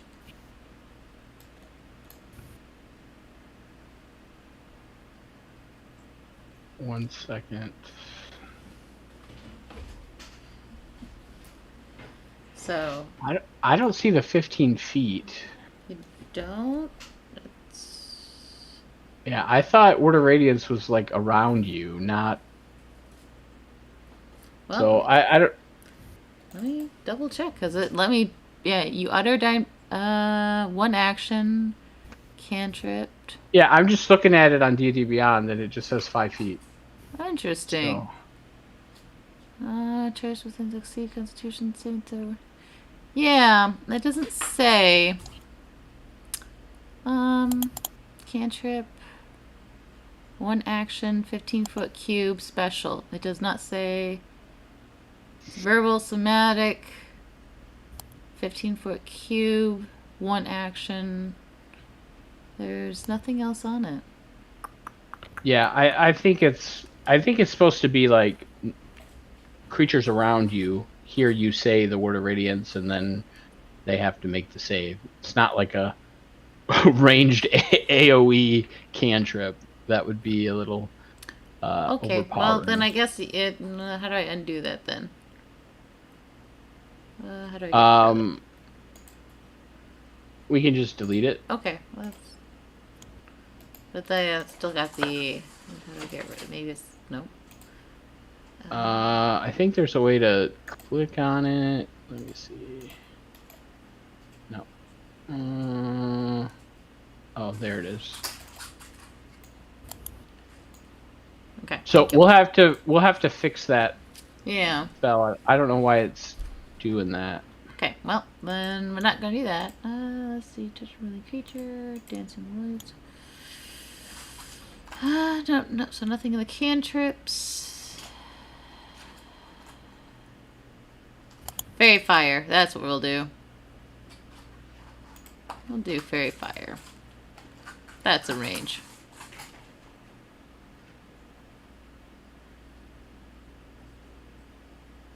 We'll put it there. Alright. Fairy fire. He has to make a saving throw. Alright. Okay. Let's see. Dex saving throw. Alright.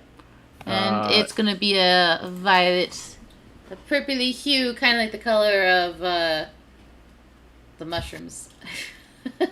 Okay. Unfortunately, he succeeds on the saving throw.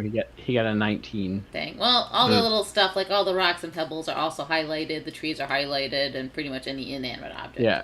There's an axe that's glowing purple in there that looks pretty cool. Nice. The corner of the outhouse is glowing purple. Not dibs. The side of the house is glowing purple. Yeah. Yeah, the outhouse. Yes. So. Okay. All right. Well, I'm done. All right. Then it is going to be this guy's turn, and he is going to. What a waste of a fire fairy spell. He is going to shoot at. Waste that's a lot. Huh? I feel like that gets wasted a lot. It's bad He's going luck. to shoot at Serinda with. Actually, no. He's going to shoot at the bear. Oh, bear. The bear. So he will take a longbow shot. What did he roll? Oh, he's gonna miss because you get a little bit of cover, and it doesn't give me the choice to add a bonus to the roll. So that is a miss. So he is done. Then it is another guy's turn.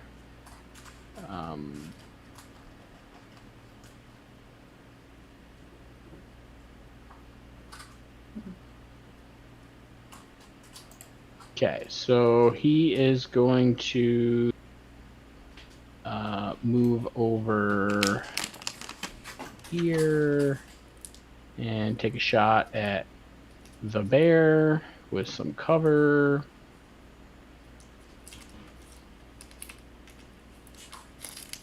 Uh, 14 will hit with half cover, so the bear takes 2 piercing damage. Oh, plus, I think he can do this once a turn.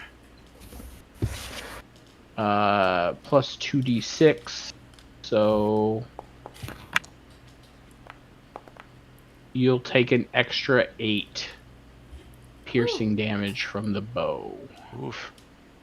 So that will put you down to 9. Okay, then it is one more guy's turn. And he will move over. And then also take a shot at the bear with some cover from the trees and his partner, and a 12 will miss. You get plus 2 AC. So he is done. Elgrim. Alright, about how tall is this fence? The fence is, I would say, 4.5, 5 feet. Okay. Might be a little tall for a horse to jump. You can jump it. You can try, but there will be a check, and it will be hard. But I don't know if you have any bonuses because of your feet. I don't think for that kind of stuff. Not that I'm aware of. Your mounted combat? Yeah, I'm double checking here. I mean, mechanically, no. Per the wording. Okay. It just deals with targeting and stuff like that. More combat related syntax. Okay.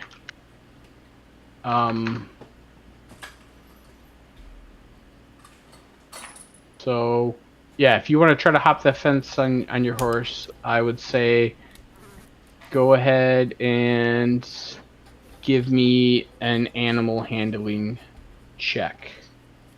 And I'll say since you have the feet, you can have advantage. Okay. Alright, I'll go ahead and try it. Alright, so my intent is... my horse will take the dash action. And I think the first 80 feet will go to here, and then I'm going to try and jump the fence kind of diagonally and cut around the side of the tree is my intent. Go for it. Give me the animal handling check. Alright.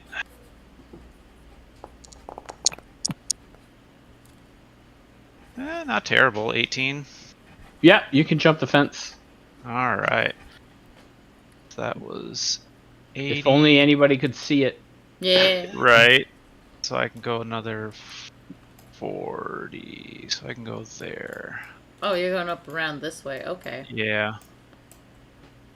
I'll do 25 to here, and then Now you see all these dudes.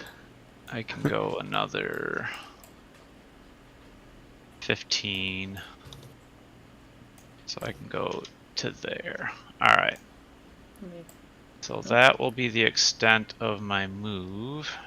Okay. I'll bring Elgrim over there. Maybe. Gotta bring him the long way. It won't let me drag him through the house. I'm like, why is Elgrim taking the same path as his horse? Right. Yeah, I got a red warning message saying I can't clip walls or something. I don't know. Yeah. Yeah, there's walls on the house. Alright. It makes sense. Alright, so I am going to since it's going to be long range, I'll go ahead and chuck a javelin at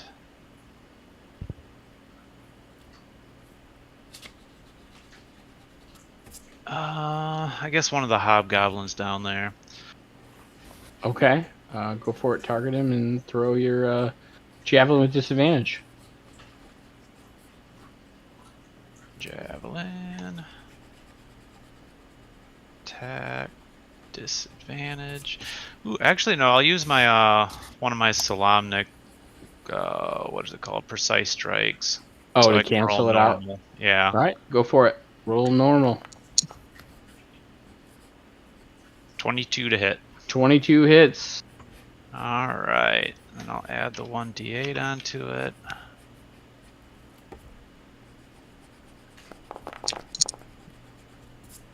Uh, 10 piercing damage. Yeah, you start galloping on your horse, jump the fence like you're on a racetrack, round the tree, heading into the final stretch, pull out a javelin, throw it at the hobgoblin, and you pin him to that post. That scarecrow dummy, I'm going to say he's on the other side because that's better Sure. for the story, and you pin him to the training dummy, and he Nice. is donezo.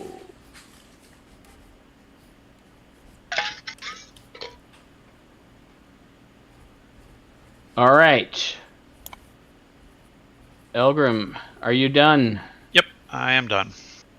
Okay. This guy is going to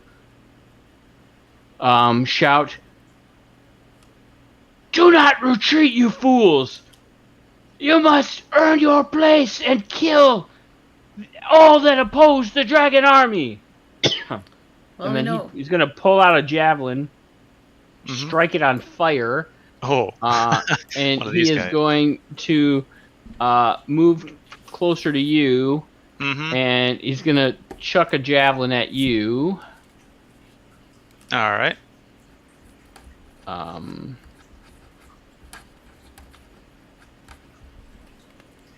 And of course, he misses, and the javelin kind of comes up, and you kind of block it with your shield. The flames kind of look cool as they cast across your shield, and the javelin falls to the ground. And he will throw another javelin in your direction. Okay. And of course, misses again because you have like a ridiculous AC.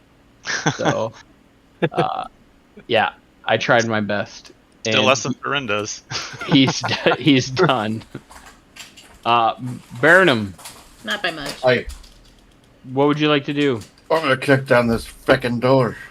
All right, go ahead and make a strength check with advantage, as you had a pretty good blow on the door the first time you tried to kick it in.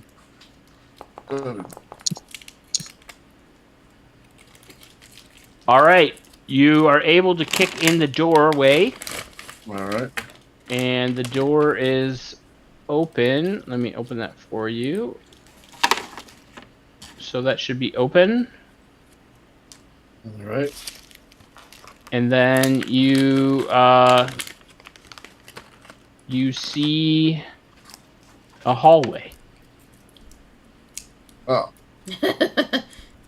of a farmhouse. Okay, so what happens for sure is I kick the door open and go. There's like a sign on the wall that says "Live Life Love." There's a side table near the doorway that has a bowl of fruit on it. Okay. There's like a cozy rug in the middle of the hallway. It's very well lived in. All right. Well, I'm gonna walk in one step. When you get inside, you can see that into the living room there. It's pretty ransacked, but you also see some bedrolls on the floor, some broken furniture. You can tell the house has been gone through.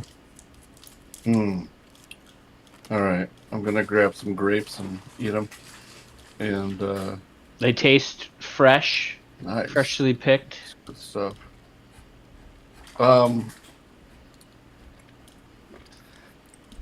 Yeah, I'm just gonna spend the rest of my turn eating some grapes. That's all you want to do? yeah, I feel like they're really good grapes. I don't know why, but I just want to. Okay. I mean, I'm listening for more action. I mean, you hear like fighting and combat in the backyard for sure. Oh, okay, then I'll make my way. I'll grab. You definitely hear fighting. Yeah, I'll start moving towards. Yeah. And you can open that door. Okay, open the door. Yeah. And you see a guy pinned to a training dummy. You see a hobgoblin with a javelin stuck through his chest, pinned to a training dummy. And then you see like a bunch of dudes in the backyard. Oh, I got one more. Hobgoblins with bows. So I'll step out and go. Yeah. Then I go. You still have your action. You can dash, or you can. I mean, you could throw your axes. I mean, I don't know what you want to do. You could run up to that guy, and you could run up to the guy down here and bonus action attack him. You got a lot of options. Oh, that's right. I could use my offhand, couldn't I? Yeah, you could use your offhand. Yeah, let's do that. Yeah, so I'm gonna dash. Right, yeah, right there, and hit him with my offhand. All right, target him and then roll your attack. Oh, target. All right. Attack. Oh, yeah, definitely hits. Yeah. That's double damage. Oh yeah, you did here. Oh, damage is already there. No. Yeah, it should be able to it should know if you. It should know you got a crit. so you can hit crit. Yeah, right? it'll say crit damage. It'll highlight it No, for I you. don't see anything. I just see my attack roll. Nothing to click on. No? No damage? No. Okay. Oh, that's weird. Yeah. This says 25. It says piercing 10.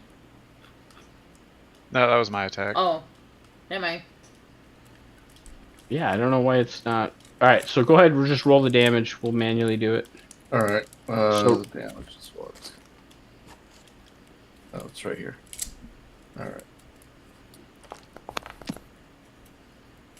All right. There you go. Yeah, so you run up, crash down a door, eat some fruit, walk out the back door, see some crazy shit happening, run up and cleaver a dude in the neck, and he's gonna go down.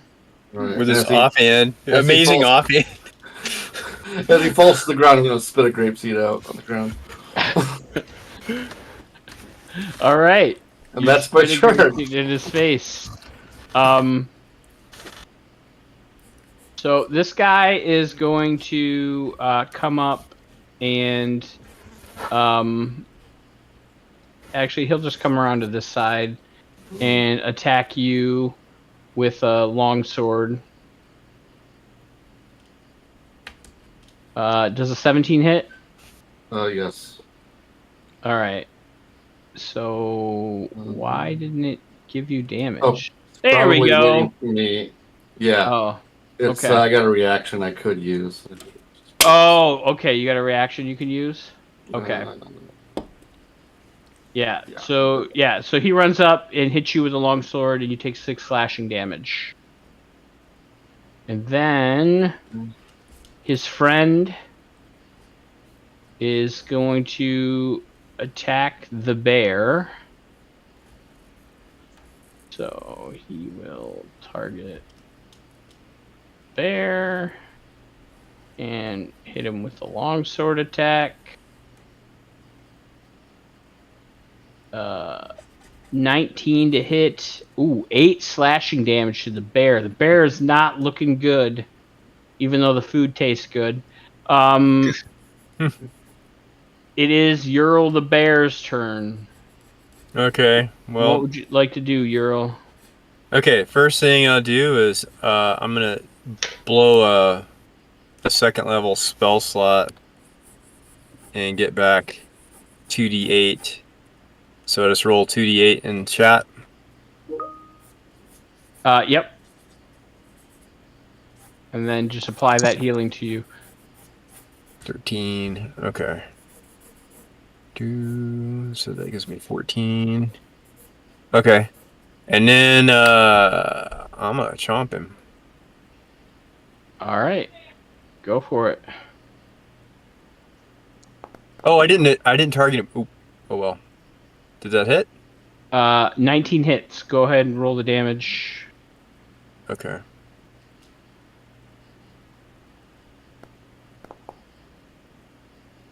Yeah, so you rise up, you come down, you chomp him on top of the head, crushing his skull, and blood just oozes out everywhere. It's pretty nasty. Nice. Okay, so then can I take some movement and run over to where Burnham is? Sure. It will... Yeah, Burnham is... I mean, you could get to here for 30 feet, so you could get to, like, this square for 30 feet. Or you could get Okay. to this square.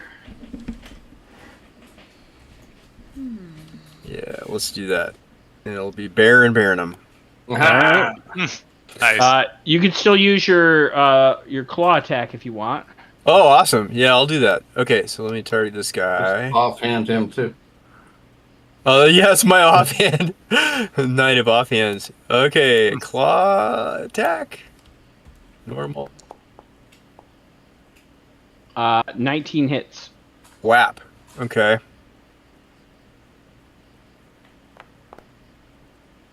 Alright, so he takes 3 piercing damage as you claw him. I don't know why it's not auto-rolling it. That's annoying. Okay, I'm done. Alright. Okay, next up is Sarinda. Well, everything's dying in front of me. I assume this is going to be difficult terrain. No, I mean you can. Yeah, going over the fence would be difficult terrain. You can't go through the trees, so you got to go through like that same route that Euro went, essentially. So, with Yeah, to that space, and then you could go 10 feet further. okay. So Well, crossing the fence would cost you 5, so you could technically stand on the dead hobgoblin space. okay, so we're gonna. That would be your full move. So let's do that. Then to boy. Where is the bear? Is he right here? Yep. Yes. Yeah, that's him. All right.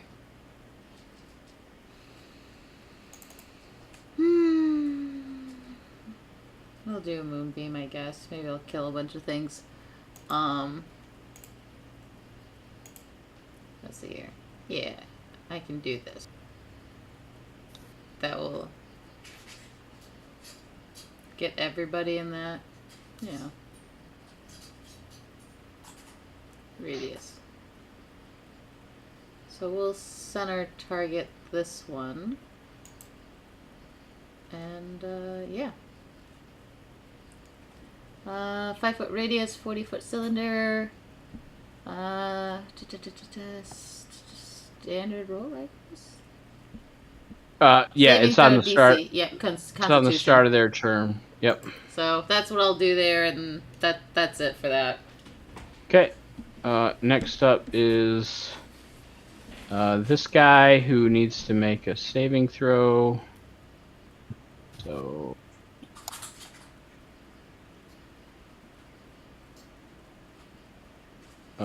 5. So he fails, I'm assuming. What's your save, Ashley? 12? Yeah. Alright, so he's going to take the damage. So I don't know if you can click the damage for that roll. Normal. 10. Oof. Oh, it rolled for both of them for some reason. Hmm. Even though it's technically not the other guy's turn. Yeah, the way it's set up, it's like the macro is set up to do more so on the Moonbeam's turn. So I don't know how to fix that. Well, he's gonna go next, which is fine. All right, so this guy will go, and he will move up here, and will attack Burnham with his longsword. Oh, of course, crit fails. Yeah. There we go. That's awesome. All right, and then the other guy is going to go. And he already took the damage, so he is going to move out of the moonbeam and then attack the bear.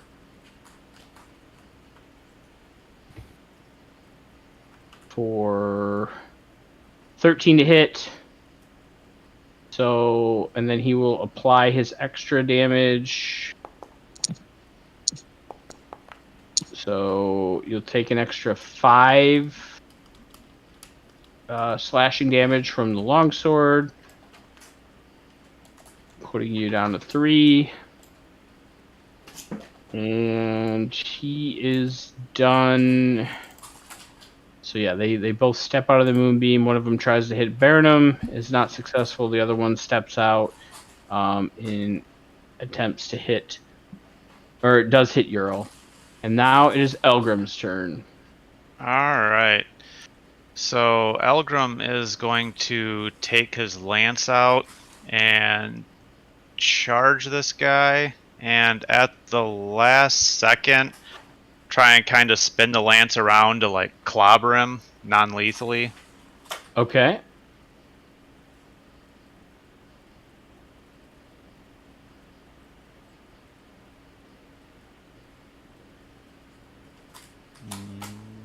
my thing? Oh, I haven't targeted him. Ha. There we Go go. for it. Make an attack. Wow. 17 to hit? Yeah, you get advantage. Yeah, that's part of the mounted combatant feat. God If they're damn smaller it. than my mount and not mounted. All right. I know I have to kill your horse now. Well, guess who's going to have to save a lot of money? I'm sorry, Elgrim's horse, but you must die. You cannot have forever advantage with a crit fishing build because you crit out a fucking 19, right? I do. Yeah. Look at here, Mr. Cheese. All right, yeah. So you run up and you lance him, and it does a glancing blow against him, not puncturing his skin, and you definitely do a big chunk of damage to him with 15 piercing damage. Wow. All right. Cool. Are you doing anything else, sir? No. All right. He is it's his turn next, and he is going to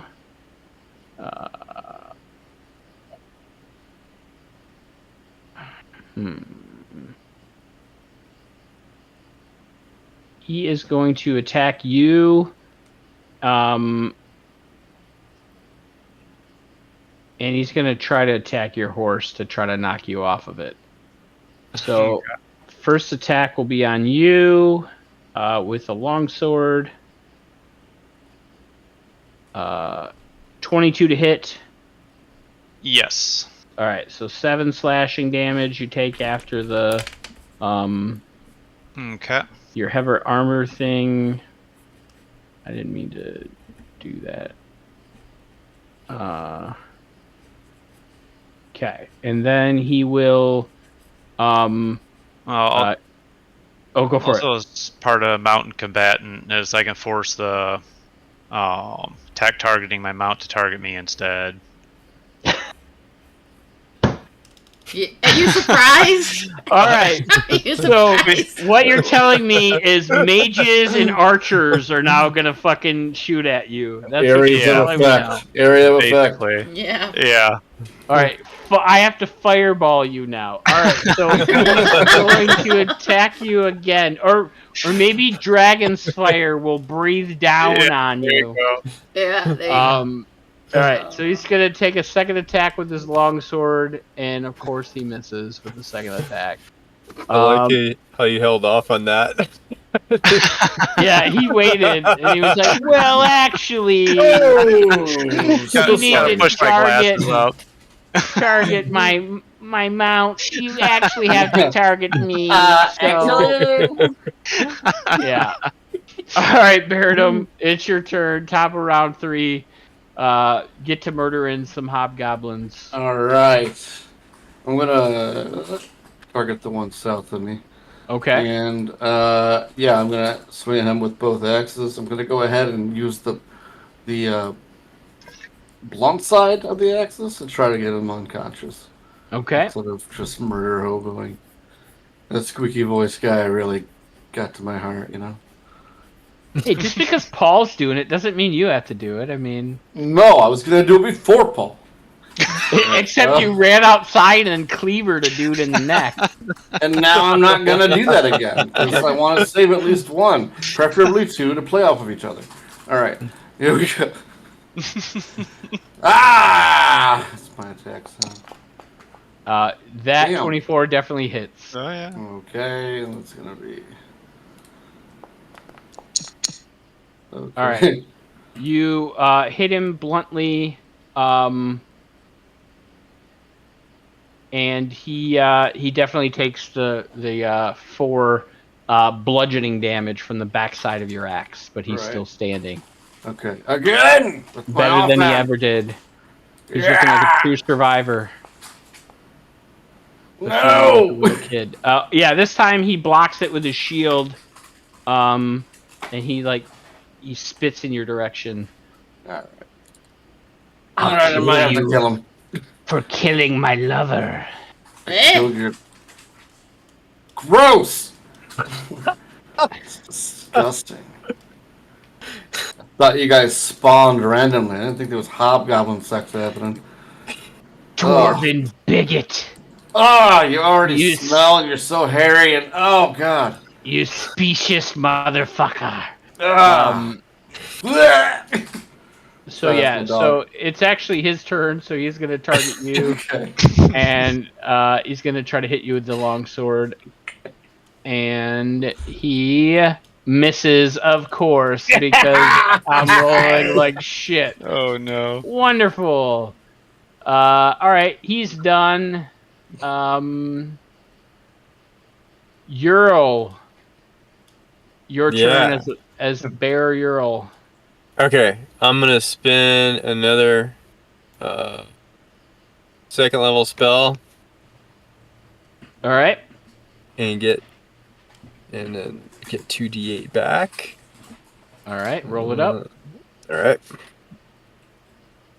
I'm glad you got somebody healing yourself. I mean, if only you had a healer in this party. Yeah.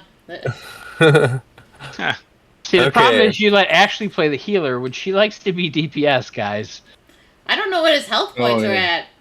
I thought he was doing Okay. fine. All right, yeah, you get a bunch of health back. That's a good roll, actually. Oh, thanks. Which one of these guys that I hit last time? Was it this guy here? I think it was the guy by Burnham. Because the other guy was in the middle of the moonbeam and he moved out of it. So it was this guy, I think, right there who you hit last time. Okay. All right. I'm gonna bite him. All right, go for it. Okay.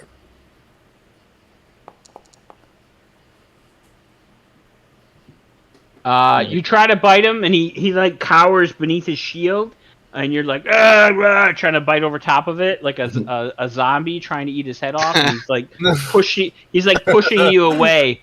Unfortunately, you do not get to his head. You can't have your tasty snack on this guy just yet. All right, then I'm gonna claw swipe at his leg. Oh. Sweep the leg, Cobra Kai, Johnny. and he jumps over top of it, Ralph Macchio style, and he's gonna try to kick you in the head. What? For crane kick. Crane kick. Stop it. Still my turn. I know. This move's not legal. Careful. Thematically, that's what he's gonna try to do next turn. All right, it is still your turn. Okay, it's still my turn. Well, I don't know. Burnham seems like he's doing pretty good here. I'm gonna get out of here.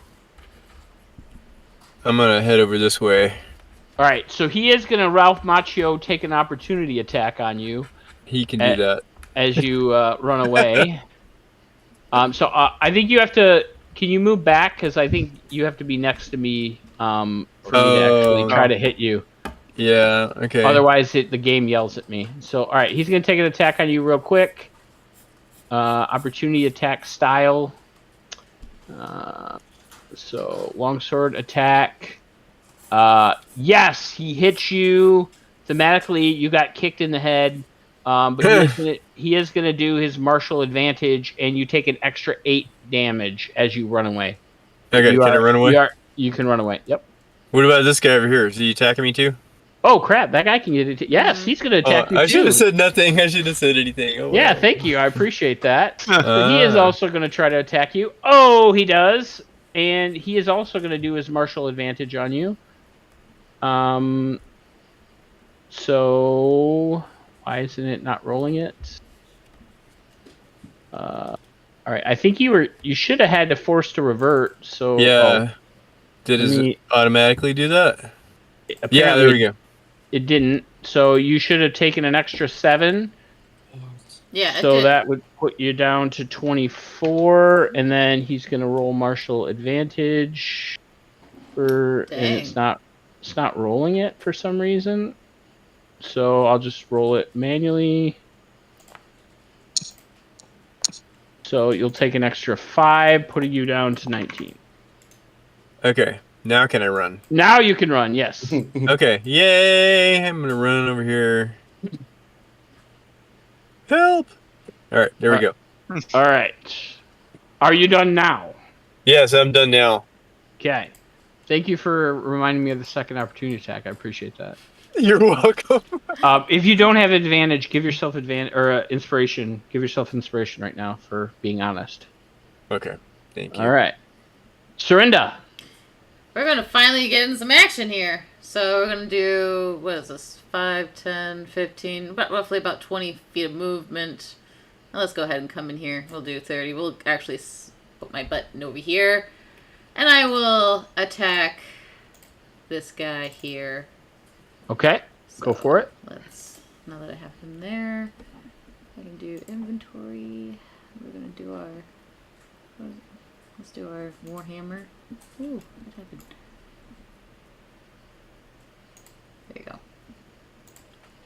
So, attack, normal. Are you kidding me? Yeah, he parries you with his shield. Do I get a bonus attack and attack with my offhand with this, or no? I don't think I do. Do I? I don't think I'm high enough level. Am I? No. I do. Yeah, I don't. Okay. Yeah, you're not Paul's game. You're holding a shield and a warhammer. You get one attack. Yeah.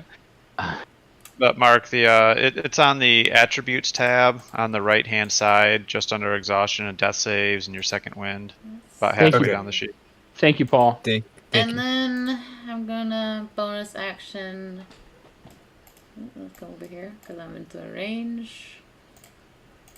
Bonus action. Healing word, because I made sure to put it on this time. Oh, look at that. Healing word. Who are you targeting? You're all. All right. That's actually, I think, was max, I think. No, it's You not. get It's 5. two. You get 5 HP healing from the healer. All right. Are you doing anything else? You moved, you attacked, you bonus I'm action. done. I think you're done. Yep, All right. to move my moonbeam, it's an action, so. But because I have the stinking, what is it called? Not channel. What's that thing that I block other people from attack? Sentinel. I have Sentinel, so. Yeah, I know. It's annoying. You have Sentinel. So he's going to attack you instead of bearing him. Yep. Just a. What's this? Critical hit! Are you kidding me? What Nice. up? But he's also doing martial advantage. That should have been doubled. That should be an extra. Oof. There you go. There you go. You hit? All right. So what did you take total? You took 13. Dang. Plus 3, 16, 22 divided by 2. So your save is 11. So go ahead and make your Constitution saving throw for your. It should be 11 or better. You need to get Constitution saving throw. Let's go here. for concentration. Constitution saving throw normal. 19. You're good. But he did get to hit you. Yes. It's always good hitting the Sentinel player, man. Let me tell you. Nothing feels better than hitting a Sentinel player. Hit me, and you're like, all right. No, with the crit too. With a crit, nothing feels better as a DM, guys. All right, the other guy's going to now attack you as well because reasons, and of course he misses. You block him with your wonderful Ispin Green Shield, as you so often do. And then it is I'm like darkness. Pelgrim's turn. Oh, you're right. okay. You're Konosuba Darkness. That's who you are. I can't hit. So far, I haven't hit really. So you're like you're into BDSM. Is that what you're telling me there, Ashley? Not really, but yeah, I guess I don't know. I'm just blocking everything. My defense is crazy. My attack sucks. Yeah, you made some rocks glow earlier. So that's I did. Right. Disco rocks. Alright. So I'm going to attack him again. I'm glad that you love the reference there, Eric. Do you have disadvantage, Paul, because you're within 5 feet? Yeah, I was just going to say that. So I need to attack normally. Yeah, I'll say on the previous turn, I attacked him and then finished closing the distance. So Okay. much cheese So it there. worked automatically. I would have disadvantage, but because I have advantage, it's just a normal attack.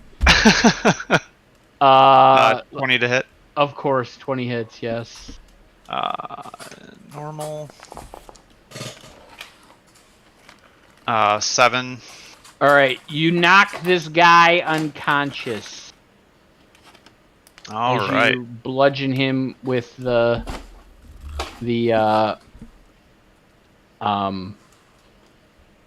I don't know, non-pointy end of your lance. You pop him on the head, and he falls to the ground.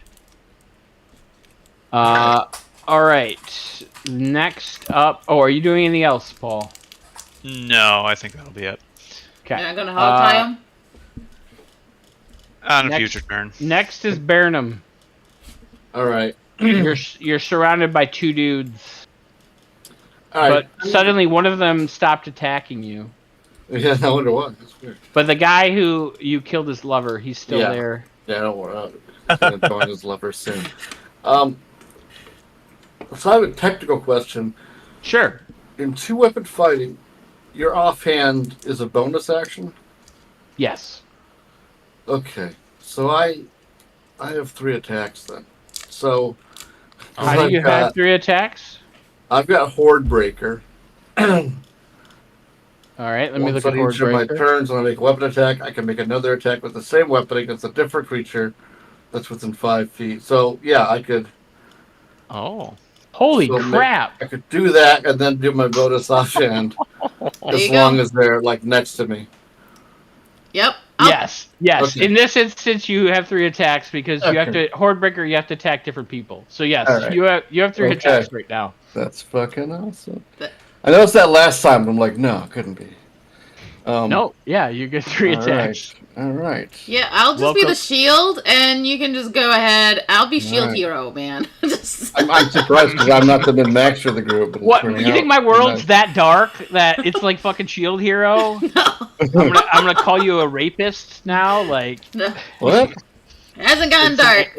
it's an anime, Ryan. Where It's an awesome. I like it. It's one of Oh, them. It's an, okay, I thought it's you an, were talking it's about an Reddit. isekai where a guy gets summoned to a fantasy universe and then everybody is an asshole to him. Mhm. They accuse him of rape. They accuse him of like all kinds of crazy stuff. Shit. No, I think that Konosuba's closer. Okay. I'm gonna attack that guy. I'm gonna say, okay, well, join your lover, and then Why did Yeah. you no longer concentrate, Ashley? Was that a Um, guy mistake? here dropped I the- didn't do that. I don't know what happened. Did I break your concentration? I don't know what happened. Anyway, I'm just gonna attack this guy. Yeah, I don't know what happened, Ashley. There. Yeah, that hits. All right, damage. That's 6 slashing with the bladed end of the axe. The bladed end, you say? Oh yeah, I said you're gonna join your lover now. He's still standing, Okay, well let's. but you gouged him Let's- pretty good. Okay, He doesn't look that great. He's kind of like wobbly. Yeah, so I'm gonna attack the other guy. I'm gonna go order of operations. So yeah, attacking the other guy with the same weapon. All right, target him Oh yes, thank you. and untarget the other guy. Yep, good. All right. Yeah! All right, Howard Dean. So you're more focused on the guy that you really Yeah. want to murder. That this guy's able to easily dodge you, as you have like bloodlust for the Yep. for the guy down here. So Definitely go for it. lust for that guy. Bloodlust. All right. Bloodlust, not And- lust. No, just no. That would be weird. Ah! Unfortunately, you missed I miss. by Oh, 1. Shit. So he's still Alright. standing. I'm gonna kill you, bitch. Okay, I'm just gonna spit on him. All right. Are you doing anything else? Unless I have a feat where I can. I do. Okay, what do you have?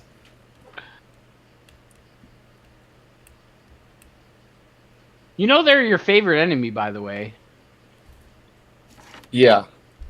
I forgot I'm also mobile, so I can be like. I just be like, "Ha! I'm over here now," and I don't get an opportunity attack against that guy because I attacked him. Oh, really? Yeah. Okay. Yep. So I got a little cheese on me. That's actually better for you because then they can't do their martial advantage. Yeah, really. So I could just run around breaking hordes. Is that? You love breaking all those hordes.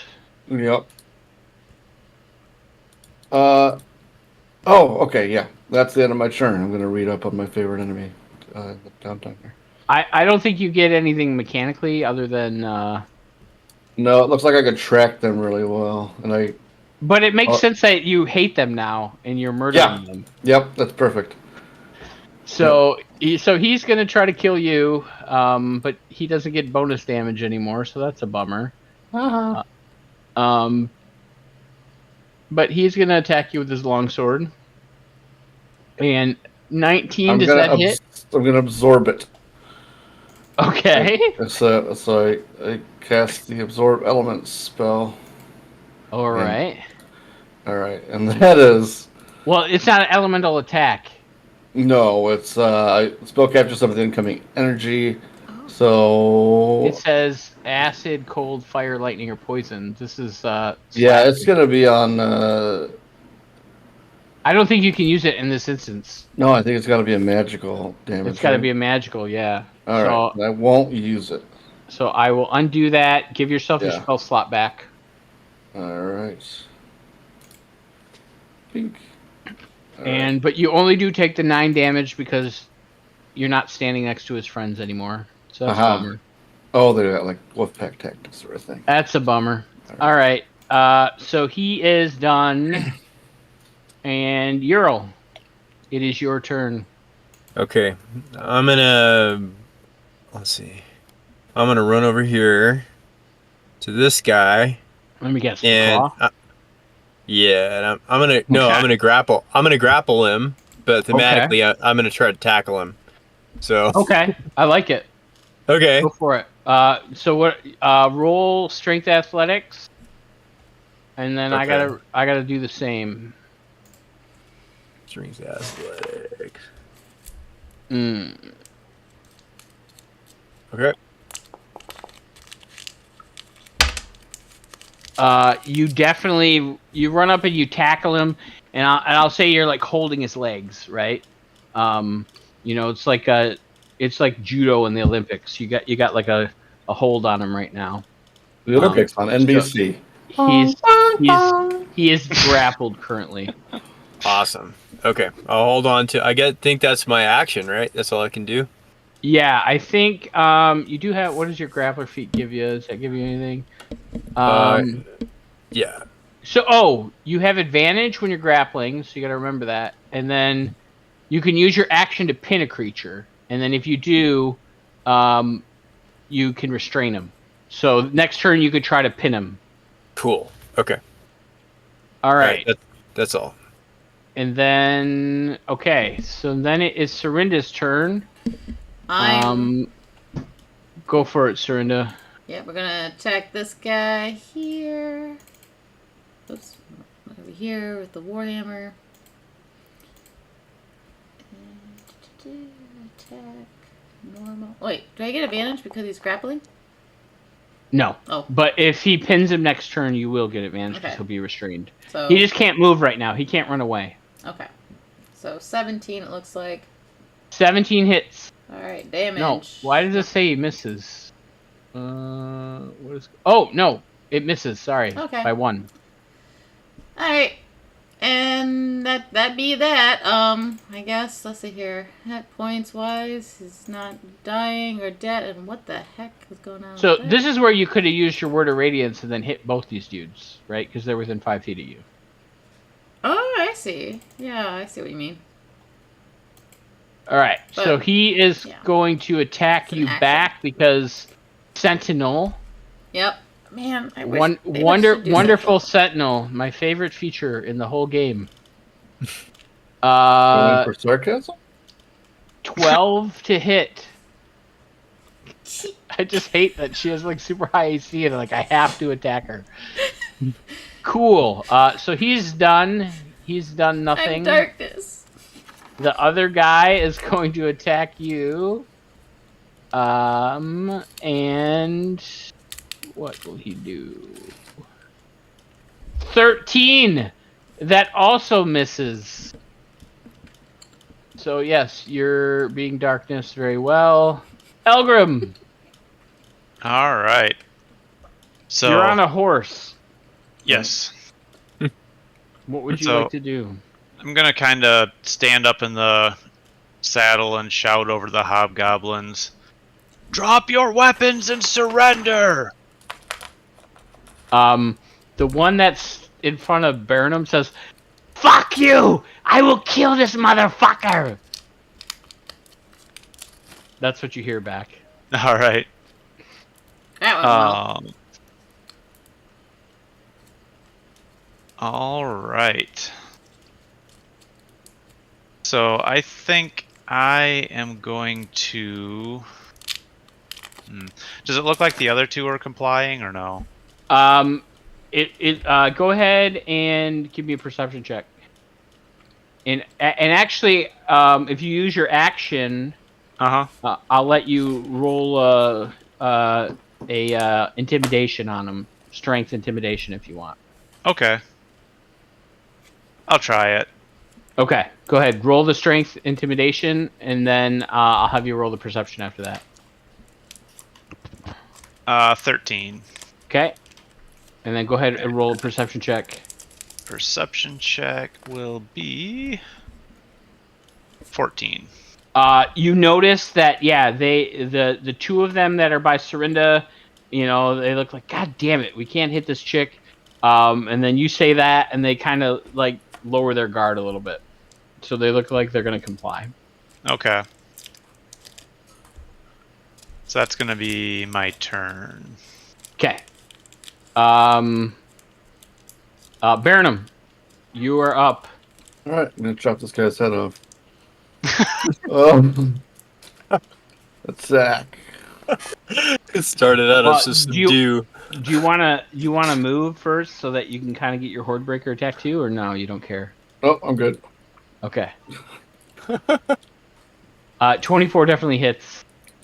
All right.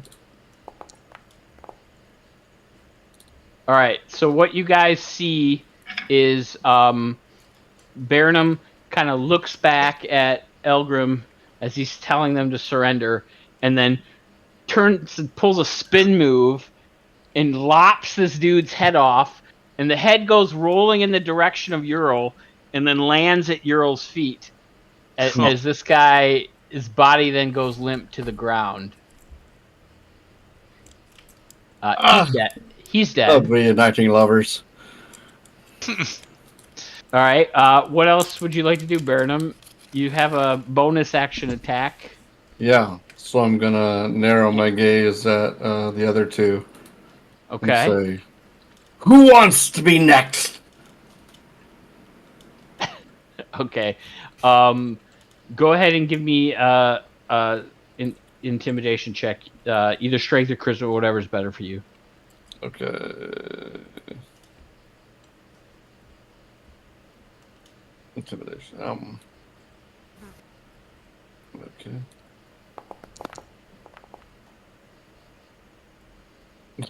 You can roll with advantage because you just lobbed that dude's head off. Oh, okay. I should have told you beforehand. Right. You're pretty damn intimidating right now. That's a little more like it. Yeah, so they're like, you're like, we surrender, please, don't kill us. Drop your weapons. It's technically Ural's turn. So Ural, what do you want to do? Hearing that they say they're going to surrender. I'm gonna go for the full pin. Okay.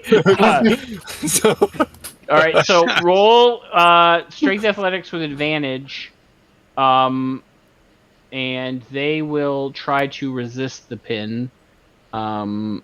So they will. What will they roll? What's better for them? They'll roll athletics.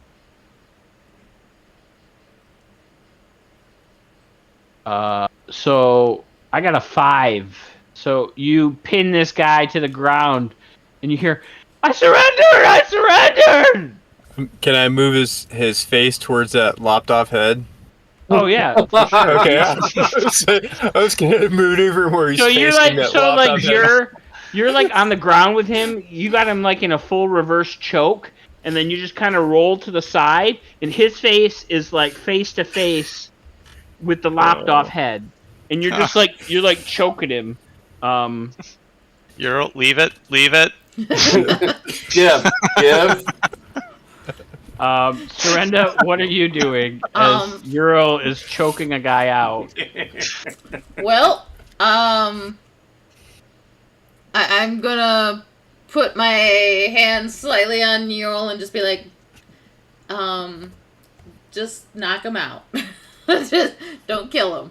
And So then go ahead. this guy here, I'm going. Do I have rope? Because I'll tie him up. Of course, Darkness would have rope.